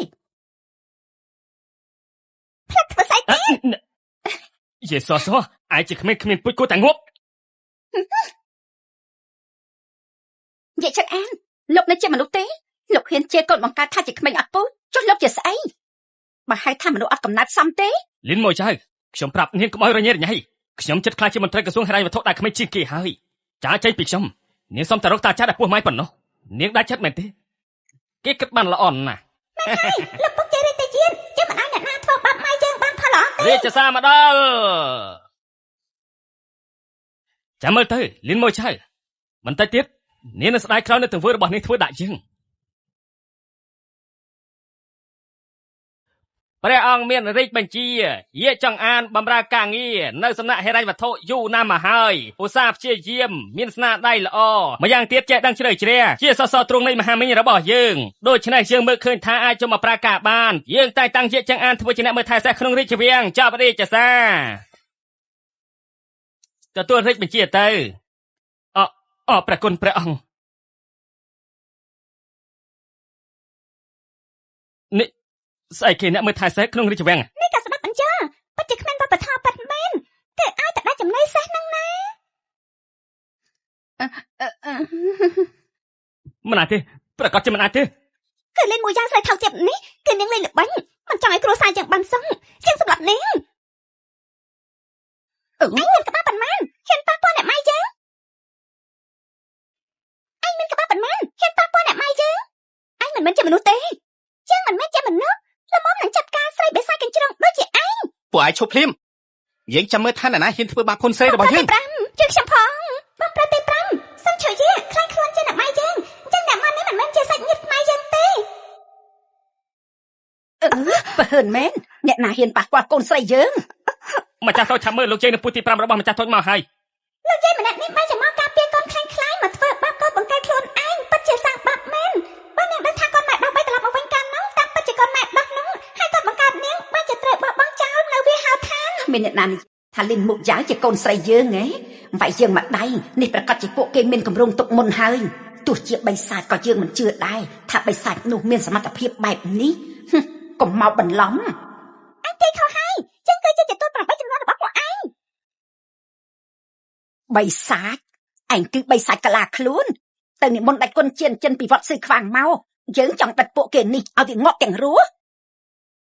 ព្រះនាងយើងមកដល់រាជទាយាទយើងមកដល់ព្រលឹមឡើងមានមនុស្សឡោមព័ទ្ធនៅទីនេះឬមួយក៏ទីនេះមានតារាសំណាងនៅទីនេះមែនទេរាជទាយាទហេតុអីក៏មកដល់ទីនេះដោយសារតែយើងនឹកសោះក្រោកឡើងព្រះនាងយើងមកចំពេលល្អណាស់ពីអ្នកម្ដាយកូននេះជាបិសាចកលាខ្លួនក្មេងនេះវាយកូនប្រុសរបស់ខ្ញុំម្ចាស់ឲ្យមានរបួសពួកគេគឺមិនធម្មតាទេសូមព្រះនាងពិចារណាលិនមូចៅហើយនឹងជាសរគឺជាបិសាចសូមព្រះនាងជួយកម្ចាត់បិសាចផងទូមង្គមសង្ស័យថាពួកគេមិនបានជាប្រពន្ធកូនទូមង្គមនោះទេសូមព្រះនាងរកចិត្តធម៌និងសម្រាប់ធ្នាប់ឲ្យនគរផងក្រាបទូលសូមព្រះនាងរកចិត្តធម៌កម្ចាត់បិសាចលោកបងខ្ញុំមិនទាន់ញ៉ាំបាយព្រឹកទេសឃ្លានហើយកូនបិសាចតូចនេះហ៊ានធ្វើរកពីម្នាក់គួរឲ្យស្រឡាញ់នៅចំពោះមុខព្រះនាងនិងរាជយាទផងពិតជាពុះពុលមែនឯងគឺជាក្មេងបិសាចម្ចាស់តូចយ៉ាងម៉េចហ្នឹងយើងធ្លាប់បាននិយាយឲ្យថាទោះជាមេរលំក៏មិនអាចរំខានការគេងរបស់សសដែរកូនញ៉ាំមិនបានល្អសុខភាពខ្សោយតើធ្វើយ៉ាងម៉េចឃ្លានឡើងខូចកាពះហើយតើធ្វើយ៉ាងម៉េចលឺហើយហ្នឹងមិនទៅយកបាយមកហូបបញ្ចុកនាងឲ្យឆ្អែតភ្លាមទៅណែម៉ាក់我是不是出幻觉了吧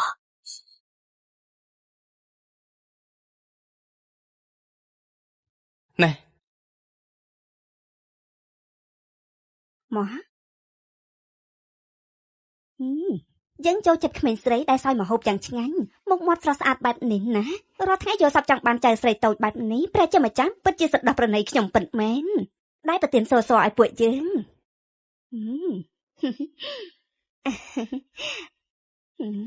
បិសាច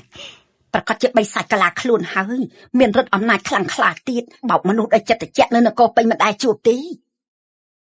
មិញពួកឯងថាអ្នកណាជាបិសាចហើយនៅចង់ដុតសម្រាប់ពួកគេទេចង់ស្លាប់មែនទេព្រះនាងធំរាជទាយាទសូមព្រះអង្គកំចាញ់បោកស្រីបិសាចពួកនេះឯងជាបិសាចដែលមិនធម្មតាហើយយ៉ាក្មេងតូចនេះវាអាចប្រើសម្លេងនៅក្នុងចិត្តឲ្យលឺកូនប្រុសខ្ញុំម្ចាស់នៅនគរពេញមីងក្បាច់គុណអស់ចាឈ្នះកំពូលយុទ្ធសិលទាំង10បែរជាត្រូវក្មេងតូចនេះវាយឲ្យរបួសខ្លាំងបែបនេះគឺជាបិសាចហើយបិសាចគ្រួសារអ្នកទាំងមូលសុទ្ធតែជាបិសាចលោកស្រីសិនលោកស្រីដឹងទេថាការបរិហាគេសាច់ញាតិរបស់រាជវង្សមានទោសបែបណា ហើយយោជាសាច់ញាតិរាជវង្ស អ្នកនាងលីនគឺជាភ្ញៀវកិត្តិយសដែលយើងអញ្ជើញត្រឡប់មកវិញដោយផ្ទាល់គឺជាវីរៈជននៃនគរប៉ៃមីងពួកឯងសង្ស័យថាគេជាបិសាចកំពុងតែសង្ស័យលើពាណិជ្ជទឹករបស់បៃតា ហើយយោអើយវីរៈជនណាមិនខំទេគេសួរយើងនឹងហើយ សគឺជាវីរៈជនដែលជួយសង្គ្រោះរាជវង្សទាំងមូលបើគ្មាននាងទេនគរប៉ៃមីងឥឡូវប្រហែលជាលែងមានទៀតហើយតកូលយាពួកឯងហ៊ានទម្លាក់កំហុសទៅលើនាង មិនបាននិយាយទម្លាក់កំហុសក៏រាប់បញ្ចូលក្នុងបទសំគំនិតដែរសេនាអោពួកគេទៅវាយ50រំពាត់ឲ្យធ្ងន់យើងនឹងទូលថ្វាយព្រះអង្គដែលផ្ទាល់ដល់ពេលនោះកាត់ក្បាលឬនៅរតែខ្លួនគឺអាស្រ័យលើវាសនាពួកគេហើយ សួរណែនាំខ្លួនឲ្យមន្ត្រីទាំងអស់គ្នាស្គាល់បន្តិចទៅ អាយកោលុតជង្គង់យកហើយមិនឈឺជើងទេ សួរប្រាប់ឯកកោមកមិនឯងសោចអី ខ្ញុំអាចារ្យទៅផ្សាយមនុស្សអាក្រក់ក៏ហាក់មិនចេះព្រៀងតឹងសម្ដីគេនិយាយក៏ឲ្យអស់សំណាយពេកហើយ យេសួរឯងកុំនិយាយពេកផ្ដាស់នាងមិនក៏នៅទីនេះឋានទាំងព្រះអង្គឲ្យអង្គុយលើបាឡាំងជាមួយទៀតមិនអាចប្រញាប់ទេនាងនៅក្មេងគួរតែលុយចាត់ការសួរមិញនេះលោកម្ចាស់យាកថាឯងមិនមែនជាកូនស្រីគេទេជាកូនគ្មានពូជឯងយល់យ៉ាងម៉េចដែរ មិនមែនពុកបង្កើតរបស់ខ្ញុំអាចារ្យតាំងពីតូចមកលោកពើខ្ញុំអាចារ្យគេជាបរិបរខ្លាំងពូកែមិនមែនជាឆ្អឹងទុនជាតែយើងបែបនេះទេគេសំបីតែសរសៃសក់មួយរបស់ម៉ែក៏បង្កើតខ្ញុំអាចារ្យមិនបានដែរ ព្រះអង្គនាងខ្លួនឯងក៏ទទួលស្គាល់ថាមិនមែនជាកូនស្រីបង្កើតរបស់ទូមង្គមដែរក្រាបទូលក្មេងស្រីនេះមានប្រវត្តិមិនច្បាស់លាស់ប្រកាសជាកូនរបស់មួយចៅលួចលាក់ជាមួយនឹងប្រុសផ្សេងឲ្យក្រាបទូលសូមព្រះអង្គរកចិត្តទៅទូមង្គមផង និយាយឆ្ងានឯងនិយាយពេញមាត់ថាសមិនមែនជាកូនបង្កើតរបស់ឯងថ្ងៃនេះយើងឲ្យឯងឃើញថានេះជាកូនអ្នកណាកាលពី5ឆ្នាំមុនផ្ទះសំណាក់មូអ៊ីនស្រុកភីងអានបន្ទប់លេខ3ឯងយកអ្នកនាងលីនដែលត្រូវថ្នាំសម្រាប់បាត់បង់ស្មារតីបញ្ជូននាងចូលបន្ទប់តូចស្រុកមានបំណងបដូរតំណែង មិនក៏ប្រេចច្បាត់ហ្នឹង តែឯងមិនដឹងទេថាយប់នោះអ្នកដែលស្នាក់នៅក្នុងបន្ទប់នោះដោយចែកដនមិនមែនជាម្ចាស់តូចស្រុកទេគឺជាយើងដែលកំពុងចោះត្រួតពិនិត្យដោយសម្ងាត់តាមរាជបញ្ជានឹងត្រូវគេលួចធ្វើបាបដូចគ្នា គឺបែបហ្នឹងមិនចំណេញចិត្តឲ្យសចេះតែទទួលថាត្រង់ជាឪពុកបង្កើត ស្ដេចចម្រីតូចឪពុករបស់ស្ដេចចម្រីតូចនិយាយការពិតហើយអ្នកម៉ែស្ដេចចម្រីក៏នឹងការពិតដែរពេលនេះរបាំងវិញ្ញាណចុងក្រោយកំពុងតែរលាយបាត់ហើយមហិទ្ធិរដ្ឋស្ដេចចម្រីតូចកំពុងតែត្រឡប់មកវិញដូចដើមហើយ ដូច្នេះនាងមិនមែនជាកូនដែលគ្មានពូជទេនាងគឺជាឈាមជ័រសាច់បង្ការរបស់យើងហ្វូយៀនស៊ូគឺជាសាច់ឈាមពិតប្រាកដនៃរាជវង្សប៉ៃមីងត្រូវជាបុត្រីរបស់យើងម្ដាយរបស់នាងលីនមួយយ៉ាងគឺជាជនរងគ្រោះស្មោះត្រង់ស្លូតត្រង់នៅយប់នោះក៏ជាអ្នកមានគុណដែលបង្កើតកូនឲ្យយើងដែរនាងគឺជានារីដែលយើងរក5ឆ្នាំជំពាក់5ឆ្នាំ ទេមិនអាចទេ នេះមិនមែនជារឿងប៉ិតទេមើលតែដឹងហើយការប៉ិតនិយាយហើយថានរៈធ្វើជាសាក្សីទស្សនភាពការនោះបង្ហាញឡើងវិញ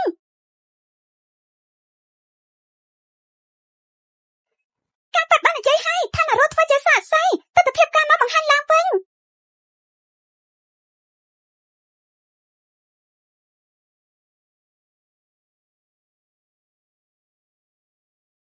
កិច្ចការមិនទាន់បពុរបស់ខ្ញុំនៅក្នុងបន្ទប់ហើយលិខិតតែងតាំងចូលដល់រាជធានីអ្នកចេះមកក្លាទេសៈទើបជាអ្នកខ្លាំងហើយនឹងមានអនាគតល្អ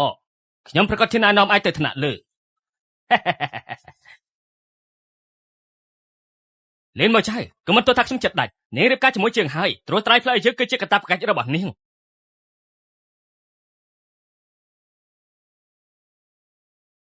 សេនា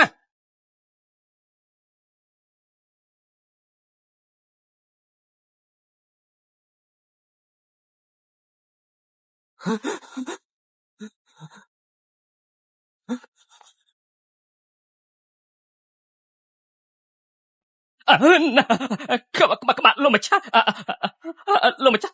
ត្រូវសម្លាប់ យើ ហើ ង យ គឺជារាជទាយាទនៃនគរអ្នកដែលប្រមាថប្រពន្ធរបស់យើងកុំថាឡាយកាត់ក្បាលសម្រាប់9ពូជក៏ស្ថិតក្រោមការសម្រេចចិត្តរបស់យើង អញគួរទទួលទោសអី ឯងមិនខ្លាចគេដឹងថាឯងគឺជាបិសាចហើយកុំចាត់ឯងចោលទេ ពុកម៉ែនឹងធ្វើអញ្ចឹងមែនទេ អ្នកណាហ៊ានកំចាត់បុតបិតានឹងកំចាត់អ្នកនោះបិតារបស់បិតាក៏មិនបានដែរ ក្មេងនេះ ចាំប្រាប់ឯងស្ដេចយមរាជគ្រាន់តែខ្ទាស់ដៃមួយការចងចាំមនុស្សទាំងអស់ក្នុងដំណាក់នឹងត្រូវលុបបំបាត់ตั้งតែការពិតដែលឯងបានបោះបង់ប្រពន្ធកូនប៉ុន្តែឯងចង់នរកហើយនៅតែត្រីយើងគ្រប់គ្រងដដែលឯងគិតមើលទេភ្នំដៅសមុទ្រភ្លើងខ្ទះខ្លាំងភ្នំតកកឯងនឹងរស់មិនស្មើនឹងស្លាប់ទេ កុំអីបការាជបញ្ជាយាចង្អានដានតាក់ចង់ធ្វើបាបរាជទីជាតិធ្វើឲ្យច្បុកច្បល់សាច់ញាតិរាជវង្សបាត់ល្មើសរបស់គេទាំងអស់សុទ្ធតែមិនអាចលើកលែងឲ្យបានត្រូវ ដល់ហូតបុណ្យស័ក្តិបញ្ជាឲ្យយកទៅកាប់រហូតដល់ស្លាប់ហើយត្រូវរឹបអស់ទ្រព្យសម្បត្តិទាំងអស់ប្រគល់ឲ្យលីនម៉ូចៅអ្នកដែលផ្សំគំនិតត្រូវទទួលទោសដូចគ្នាមិនអាចលើកលែងឲ្យបានអត់ទេលែងអត់ទេព្រះបិតាបុត្រសូមរាជានុញ្ញាតទទួលលីនម៉ូយ៉ាងចូលមកក្នុងរាជដំណាក់រាជទាយានបើសិនជានាងព្រមនាងជាព្រះរាជាយាតែមួយគត់របស់បុត្រនៅក្នុងជីវិតនេះផ្ដល់កិត្តិយសឲ្យសសចរិតឈ្មោះចូលទៅក្នុងបញ្ជីរាជវង្សប្រទានត្រកូលហ្វូអនុញ្ញាតតែងតាំងបុត្រីច្បងហ្វូសសឲ្យធ្វើជាព្រះនាងធំដើម្បីការពារជាតិអបអរសាទរព្រះអង្គអបអរសាទររាជទាយានសូមអបអរសាទរព្រះនាងធំការពារជាតិនគរប៉ៃមីងមានព្រះរាជាដ៏ល្អនិងតារាសំណាងបែបនេះប្រទេសជាតិនឹងរុងរឿងសូមអបអរសាទរព្រះអង្គអបអរសាទររាជទាយានអបអរសាទរព្រះនាងធំការពារជាតិទេវតាតាមថែរក្សានគរប៉ៃមីងទីនេះក៏មិនជាវិធីដែរក្នុងវាំងមានតែប៉ុណ្ណឹងគង់តែរកឃើញនោះទេរកឃើញហើយយ៉ាងម៉េចមេដាឥឡូវប្រកាសជាគិតថាយើងជាកូនបិសាចបោកប្រាស់គាត់រហូតមកមិនមែនជាកូនស្រីបង្កើតរបស់គាត់ផងម្ចាស់តូចជាកូនស្រីរបស់គាត់ឬក៏អត់មិនមែនកំណត់ឲ្យឈាមជ័រទេរាងកាយមួយនេះរត់ដោយសារតែម្ចាស់តូចមនុស្សចេតនារស់នៅជាមួយគ្នាប្រហែលខែមកនេះមិនអាចខ្លាយបានទេអញ្ចឹងឯងថានៅក្នុងចិត្តមេដាឥឡូវនៅចង់បានយើងទៀតដែរទេហេតុអីម្ចាស់តូចមិនមើលដល់ខ្លួនឯងខ្ញុំគឺជាសិភៅកំណត់ហេតុជីវិតអាចដឹងពីវាសនាអនាគតម្ចាស់តូចគ្រាន់តែបើកមើលនឹងដឹងថាមេដាម្ចាស់តូចនឹងមានចិត្តយ៉ាងណាចំពោះម្ចាស់តូចហើយតែយើងមិនហ៊ានចាប់បើមេដាបច្ចលែងចង់បានយើងមិនធ្វើយ៉ាងម៉េចយើងសុខចិត្តមិនដឹងវិញពួននៅបែបនេះចឹងហើយណាស់ត្រូវបោកខ្លួនឯងថាមេដាគ្រាន់តែមិនទាន់បាត់ខឹងសួស្ដី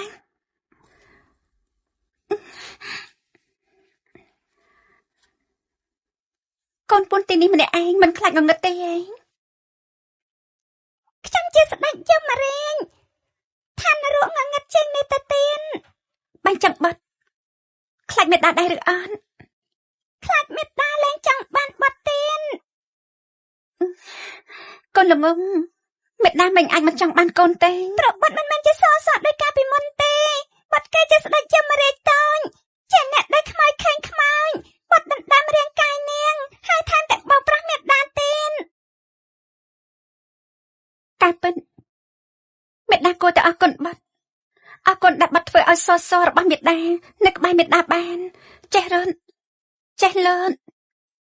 ចេះសាយតាមផ្លូវមកនេះគឺបាត់ជាអ្នកការពារមេដាមករហូតធ្វើឲ្យមេដាសប្បាយចិត្តក៏ចេះធ្វើឲ្យមេដាខឹងហើយមកពួនក្នុងរង្វង់ដៃទៀតទោះជាមេដាមិនអាចភ្លេចសសពីមុនប៉ុន្តែក្នុងចិត្តមេដាបាត់គឺជាបាត់មេដាហើយបាត់គឺជាបាត់មេដាហើយមេដាបាត់ពិតជាមិនហ៊ានមើលទេបាត់ពិតជាមិនហ៊ានមើលកំណត់ត្រាហេតុអីទៅមេដា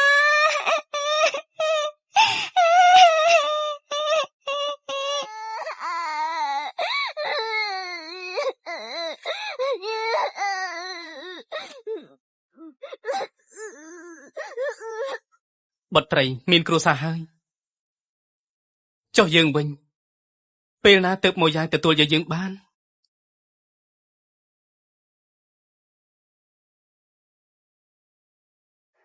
ព្រះអាយកោនិយាយមកចង់រស់នៅយូរប៉ុណ្ណាទៀត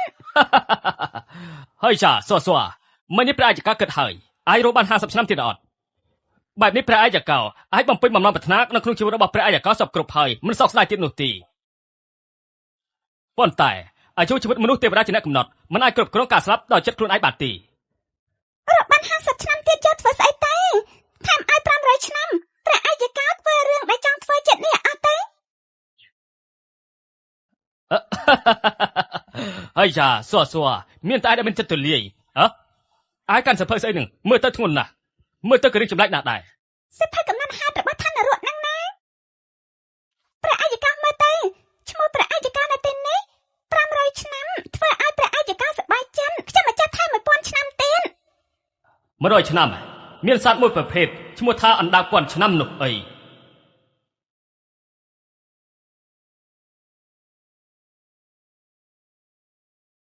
ព្រះអាយកោបែបនេះគេថាអាយុ1000ឆ្នាំដល់អាយុ1000ឆ្នាំ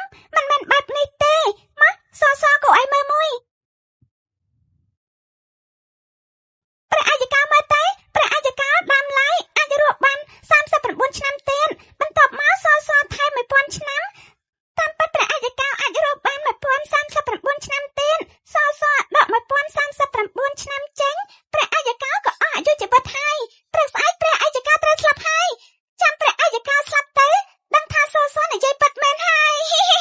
អើយយ៉ាវាសនារបស់យើងមិនក៏កំសត់បែបនេះកំសត់ខ្លាំងណាស់ នេះមានអ្វីទេ ហើយចាវាសនារបស់យើងអីក៏កំសត់ម្លេះទើបតែទទួលស្គាល់ចៅស្រីមួយប្រព្រឹត្តភ្នែកចង់ឲ្យយើងត្រឡប់ទៅហើយអីស្អែកនេះយើងត្រូវសោយទីវគុតហើយ ព្រះបិតាកើតអីហ្នឹងមានរឿងធំអ្វីកើតឡើងមែនទេ ហើយចារីទីជាតិស្អែកនេះបិតាសោយទីវគុតហើយពិតជាមិនដាច់ចិត្តពីឯងនឹងសួរទេ ថាម៉េចព្រះបិតាហេតុអីក៏មានបន្ទូលបែបនេះពេទ្យលួងឆាប់មកនេះមកឲ្យលឿនឡើង បិតារឿងមិនមែនបែបនេះទេគឺព្រះអាយកោមិនជាសមត្ថភាពកណនីរបស់បនក៏បង្ហាញត្រង់ឲ្យមើលនឹងណា ចឹងក៏មិនអាចកាត់អាយុជីវិតរបស់ព្រះអាយកោអស់អាលីងចឹងដែរ ចឹងខ្ញុំមិនចាក់ឲ្យថែមវិញបានតា អាយកោមិនជឿមិញនេះអាចថាថែមឲ្យជាង1000ឆ្នាំប៉ុន្តែមិញនេះអាចកាត់អត់ទៅហើយទៅសោះស្អីទៀតអស់អាលីងឆាញ់ហើយអាបុតអាកតញ្ញូមិនក៏ឯងសោកចឹងឯងចំអកឲ្យជើងតើមែនទេអាចចង់ឲ្យយើងស្លាប់អី ដែរព្រះអាយកោមានបុណ្យកុសលច្រើនក្រោយស្លាប់តាមអាយុខណ្ឌនឹងបានឡើងទៅធ្វើជាទេវតានៅឋានសួគ៌1000ឆ្នាំនាំតែខាត់ពេលទៅធ្វើទេវតាទេ អូនេះជ័យមែនអត់នឹងនេះជ័យមែនអត់នឹងអូសោះព្រះអាយកោគិតហើយ1000ឆ្នាំវា1000ឆ្នាំច្រើនពេកហើយកុំឲ្យដល់1100បានហើយឥឡូវនេះចេះចោះព្រះអាយកោមិនសមសួរច្រើនពេកនោះទេណា50ទៅបានហើយ ក៏បាន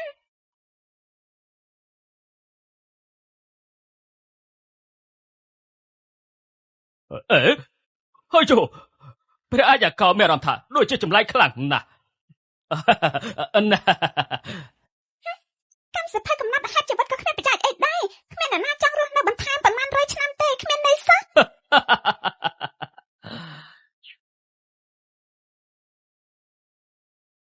ល្អស្រាទឹកលើភ្នំសួននេះពិតជាក្លិនឈ្ងុយមែនអូយឈ្ងុយខ្លាំងណាស់ស្រក់ទៅមាត់ហើយឈ្ងុយម៉ែឈ្ងុយ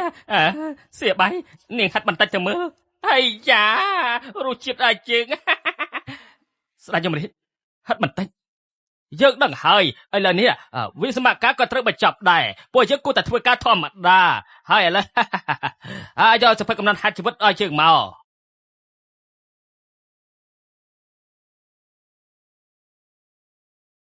នៅចាំអីទៀតយកសភៅកំណត់ហេតុនៃជីវិតមកឲ្យជើងមកមិនចាំបាច់ឲ្យយើងប្រមូលអារម្មណ៍មកវិញនោះទេចាំបាច់ឲ្យយើងធ្វើខ្លួនឯងទៀតមិនលឺយើងនិយាយទេពិតជារំខានអារម្មណ៍ពិតមែន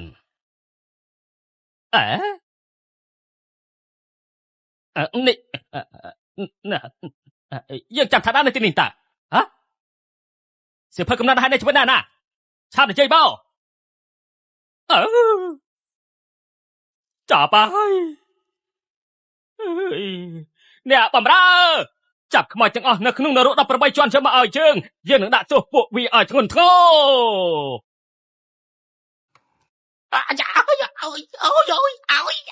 ហាមនិយាយមកនៅមិនឆាប់និយាយទៀតទេនិយាយស្អីទៅក៏ដឹងនិយាយពីឯងមនុស្សស្មានថាកូនខ្មោចឯពីអ្នកនេះហ៊ុនក្រន់បើនៅមិនឆាប់និយាយទៀតទេយល់ឲ្យខ្ញុំនិយាយពីស្អីទៅស្ដាច់យមរាជនិយាយស្អីនឹងពេលពួកចាប់ពួកគេមកមិននិយាយប្រាប់ពួកគេថាចាប់ភាសាស្អីទេមិនប្រាប់អ្វីដល់គេហើយក៏ចាប់គេមកអើយពួកឯងចេះធ្វើការនឹងអត់បាត់ការនេះនិយាយមកសៀវភៅកំណត់ហេតុនៃជីវិតរបស់យើងពេលនេះណាអើយស្ដេចយមរាជកូនចៅចាំបានដូចជាស្ដេចយមរាជទៅយកទៅបាត់ហើយស្អីគេត្រូវស្ដេចយមរាជទៅយកទៅបាត់ហើយឯងប្រកាសអត់នឹងខ្ញុំមើលច្បាស់ហើយស្ដេចយមរាជអត់ច្រឡំទេលឿនឡាយកកញ្ចក់ទៅមកយើងច្បាស់យកកញ្ចក់ទៅមកយើង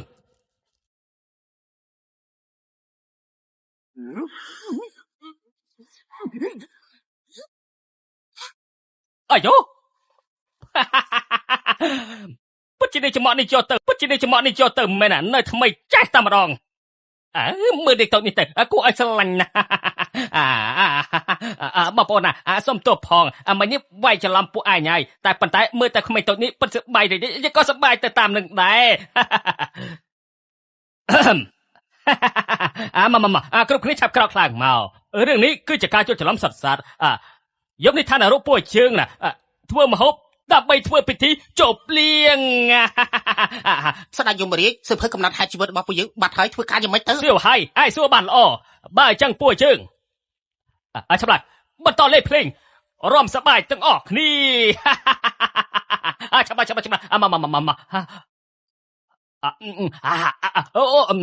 ក្បាលគោក្បាលសេះឲ្យឆាប់ឡើងថ្ងៃនេះចាត់ទុកថាជារសជាតិនៃជីវិតរបស់ពួកយើងនៅក្នុងឋាននរកនេះទៅចោះថ្ងៃនេះត្រូវតែសប្បាយមិនថាយ៉ាងណានោះទេពួកយើងសប្បាយចិត្តត្រូវតែរំត្រូវតែផឹកត្រូវតែច្រៀងចឹងហើយមានជីវិតត្រូវតែធ្វើឲ្យជីវិតរបស់ខ្លួនឯងនេះមានការសប្បាយនេះទើបគេហៅថាជីវិត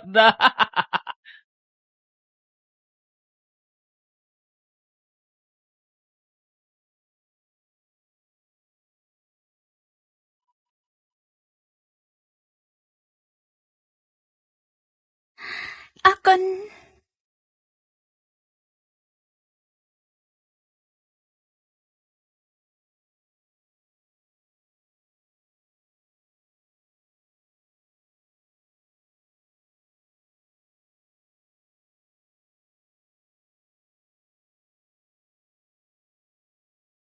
ទុកឲ្យយើងជួយនាង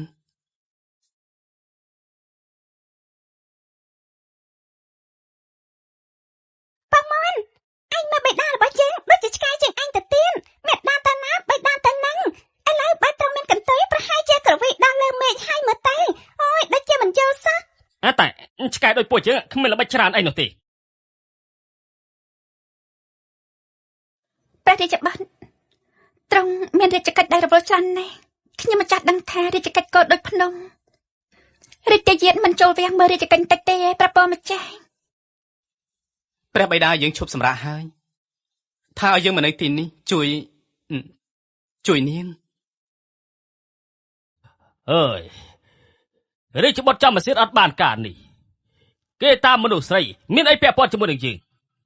យើងត្រូវធ្វើការរបស់ខ្លួនឯងហើយថែមធ្វើការឲ្យគេថែមទៀតអាចថាមានយុត្តិធម៌ឬក៏អត់នឹងអើយយើងទើបតែមានអាយុ50ឆ្នាំតែប៉ុណ្ណោះ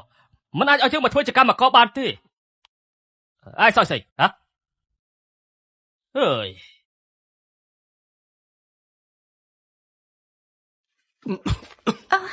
ត្រង់កាត់អីត្រូវខ្ចត់ចាក់ពីយប់មិញហីចាំខ្ញុំមកចាស់ពិនិត្យឲ្យ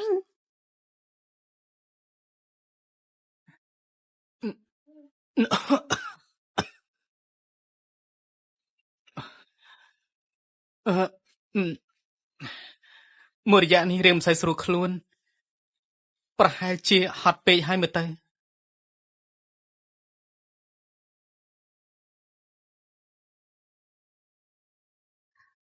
ត្រង់មានកម្ដៅភ្លើងខ្លាំងនៅក្នុងព្រះកាយ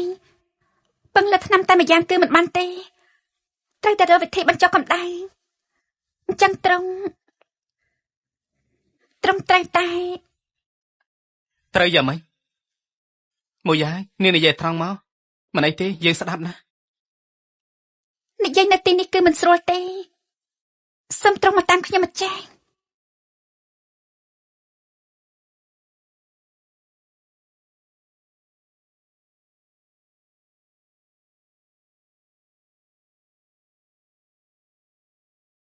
នៅទីនេះមិនស្រួលឲ្យយើងជប់បន្ទប់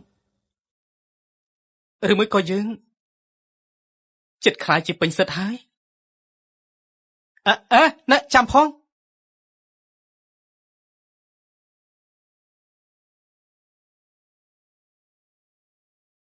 ត្រង់ចាំអីទេចូលមកចាស់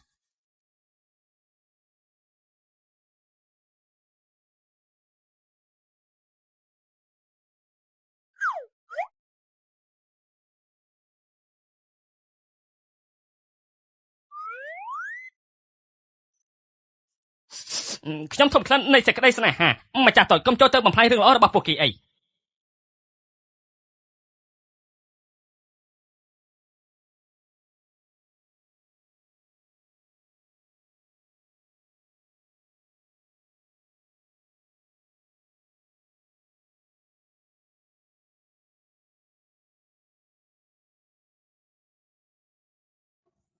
ត្រង់ហេតុអីក៏ដោះខោអាវអស់អញ្ចឹង ក្រែងនាងប្រាប់ឲ្យយើងដោះចេញមិនអញ្ចឹង ខ្ញុំម្ចាស់ឲ្យត្រង់ដោះខាងក្រែង ទ្រង់មានកំណៅដល់ថ្លើមធ្វើឲ្យឈាមនៅក្នុងប្រកាយច្រាស់ឡើងមកលើពឹងថ្នាំតែម្យ៉ាងមិនបានទេត្រូវផ្សំជាមួយការចាក់បញ្ចុលបញ្ចុះកម្ដៅខ្ញុំម្ចាស់ចង់ចាក់ឲ្យទ្រង់តែមិនបានថាឲ្យដោះខោអាវទាំងអស់ទេក្នុងប្រទេសទ្រង់តើទ្រង់គិតដល់អ្វីអូមួយយាយថ្នមអាយ៉ាតិចបានហើយឈឺណាស់រាជជាតិមិនមែននៅខាងក្នុងនោះទេដឹងកំពុងតែណែកុំនិយាយពេកប្រាឆាប់ទៅ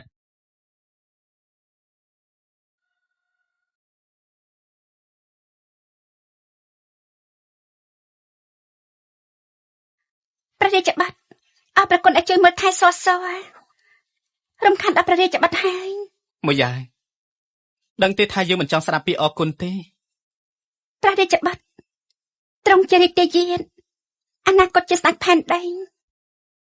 ខ្ញុំម្ចាស់គ្រាន់តែជាស្រីសាមញ្ញហើយធ្លាប់លែងលះ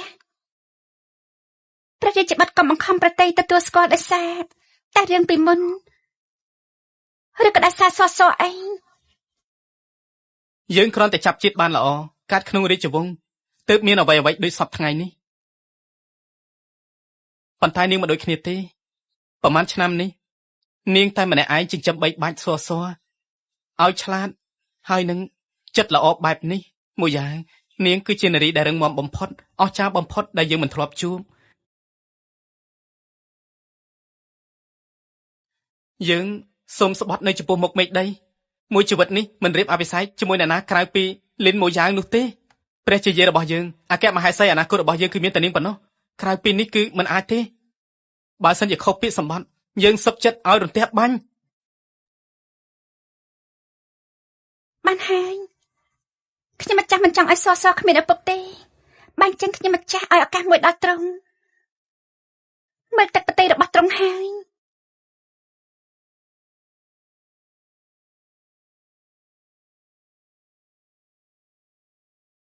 ធានាថាពេញចិត្ត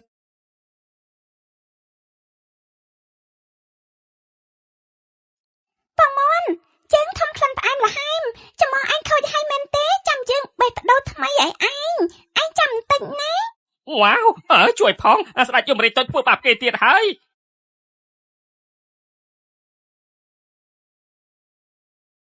ម្ចាស់តូចមានអារម្មណ៍ដូចខ្ញុំអត់នឹងតាំងពីពុកម៉ែម្ចាស់តូចត្រូវគ្នាវិញពួកយើងលោកបំដំណើរសោះមិនបានទេយើងគឺជាកៅផ្នែករបស់ពុកម៉ែមិនជឿយើងបញ្ជាក់ឲ្យមើលបេដារវងទៀនដែលបេដារៀបនៅក្នុងសន្ទយកមិននោះក៏ឲ្យចង់លេងណាបេដាអាចរៀបម្ដងទៀតឲ្យសមើលបានទេបេដា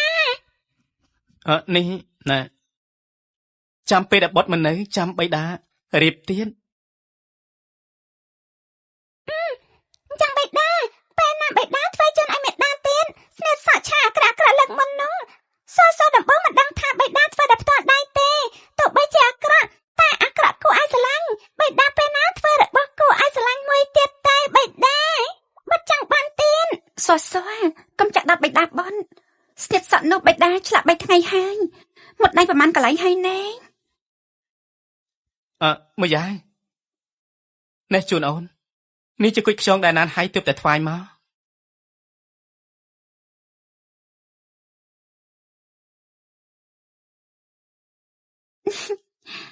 ពិតជាស្អាតណាស់ខ្ញុំម្ចាស់ចោះចិត្តអរប្រគុណបេដាចាក់កដោបនឯណាថារបស់ល្អមិនក៏មានតែរបស់មេដាអញ្ចឹងអាចារ្យខ្ញុំចង់បានដែរខ្ញុំក៏ចង់បានកដោដែរលើកនេះបញ្ញាពេកបានត្រៀមតែរបស់ព្រះមេដាបុត្រតែម្នាក់លើកក្រោយប្រកាសជាមានដល់ពេលដែលត្រូវចេញដំណើរហើយតោះទៅ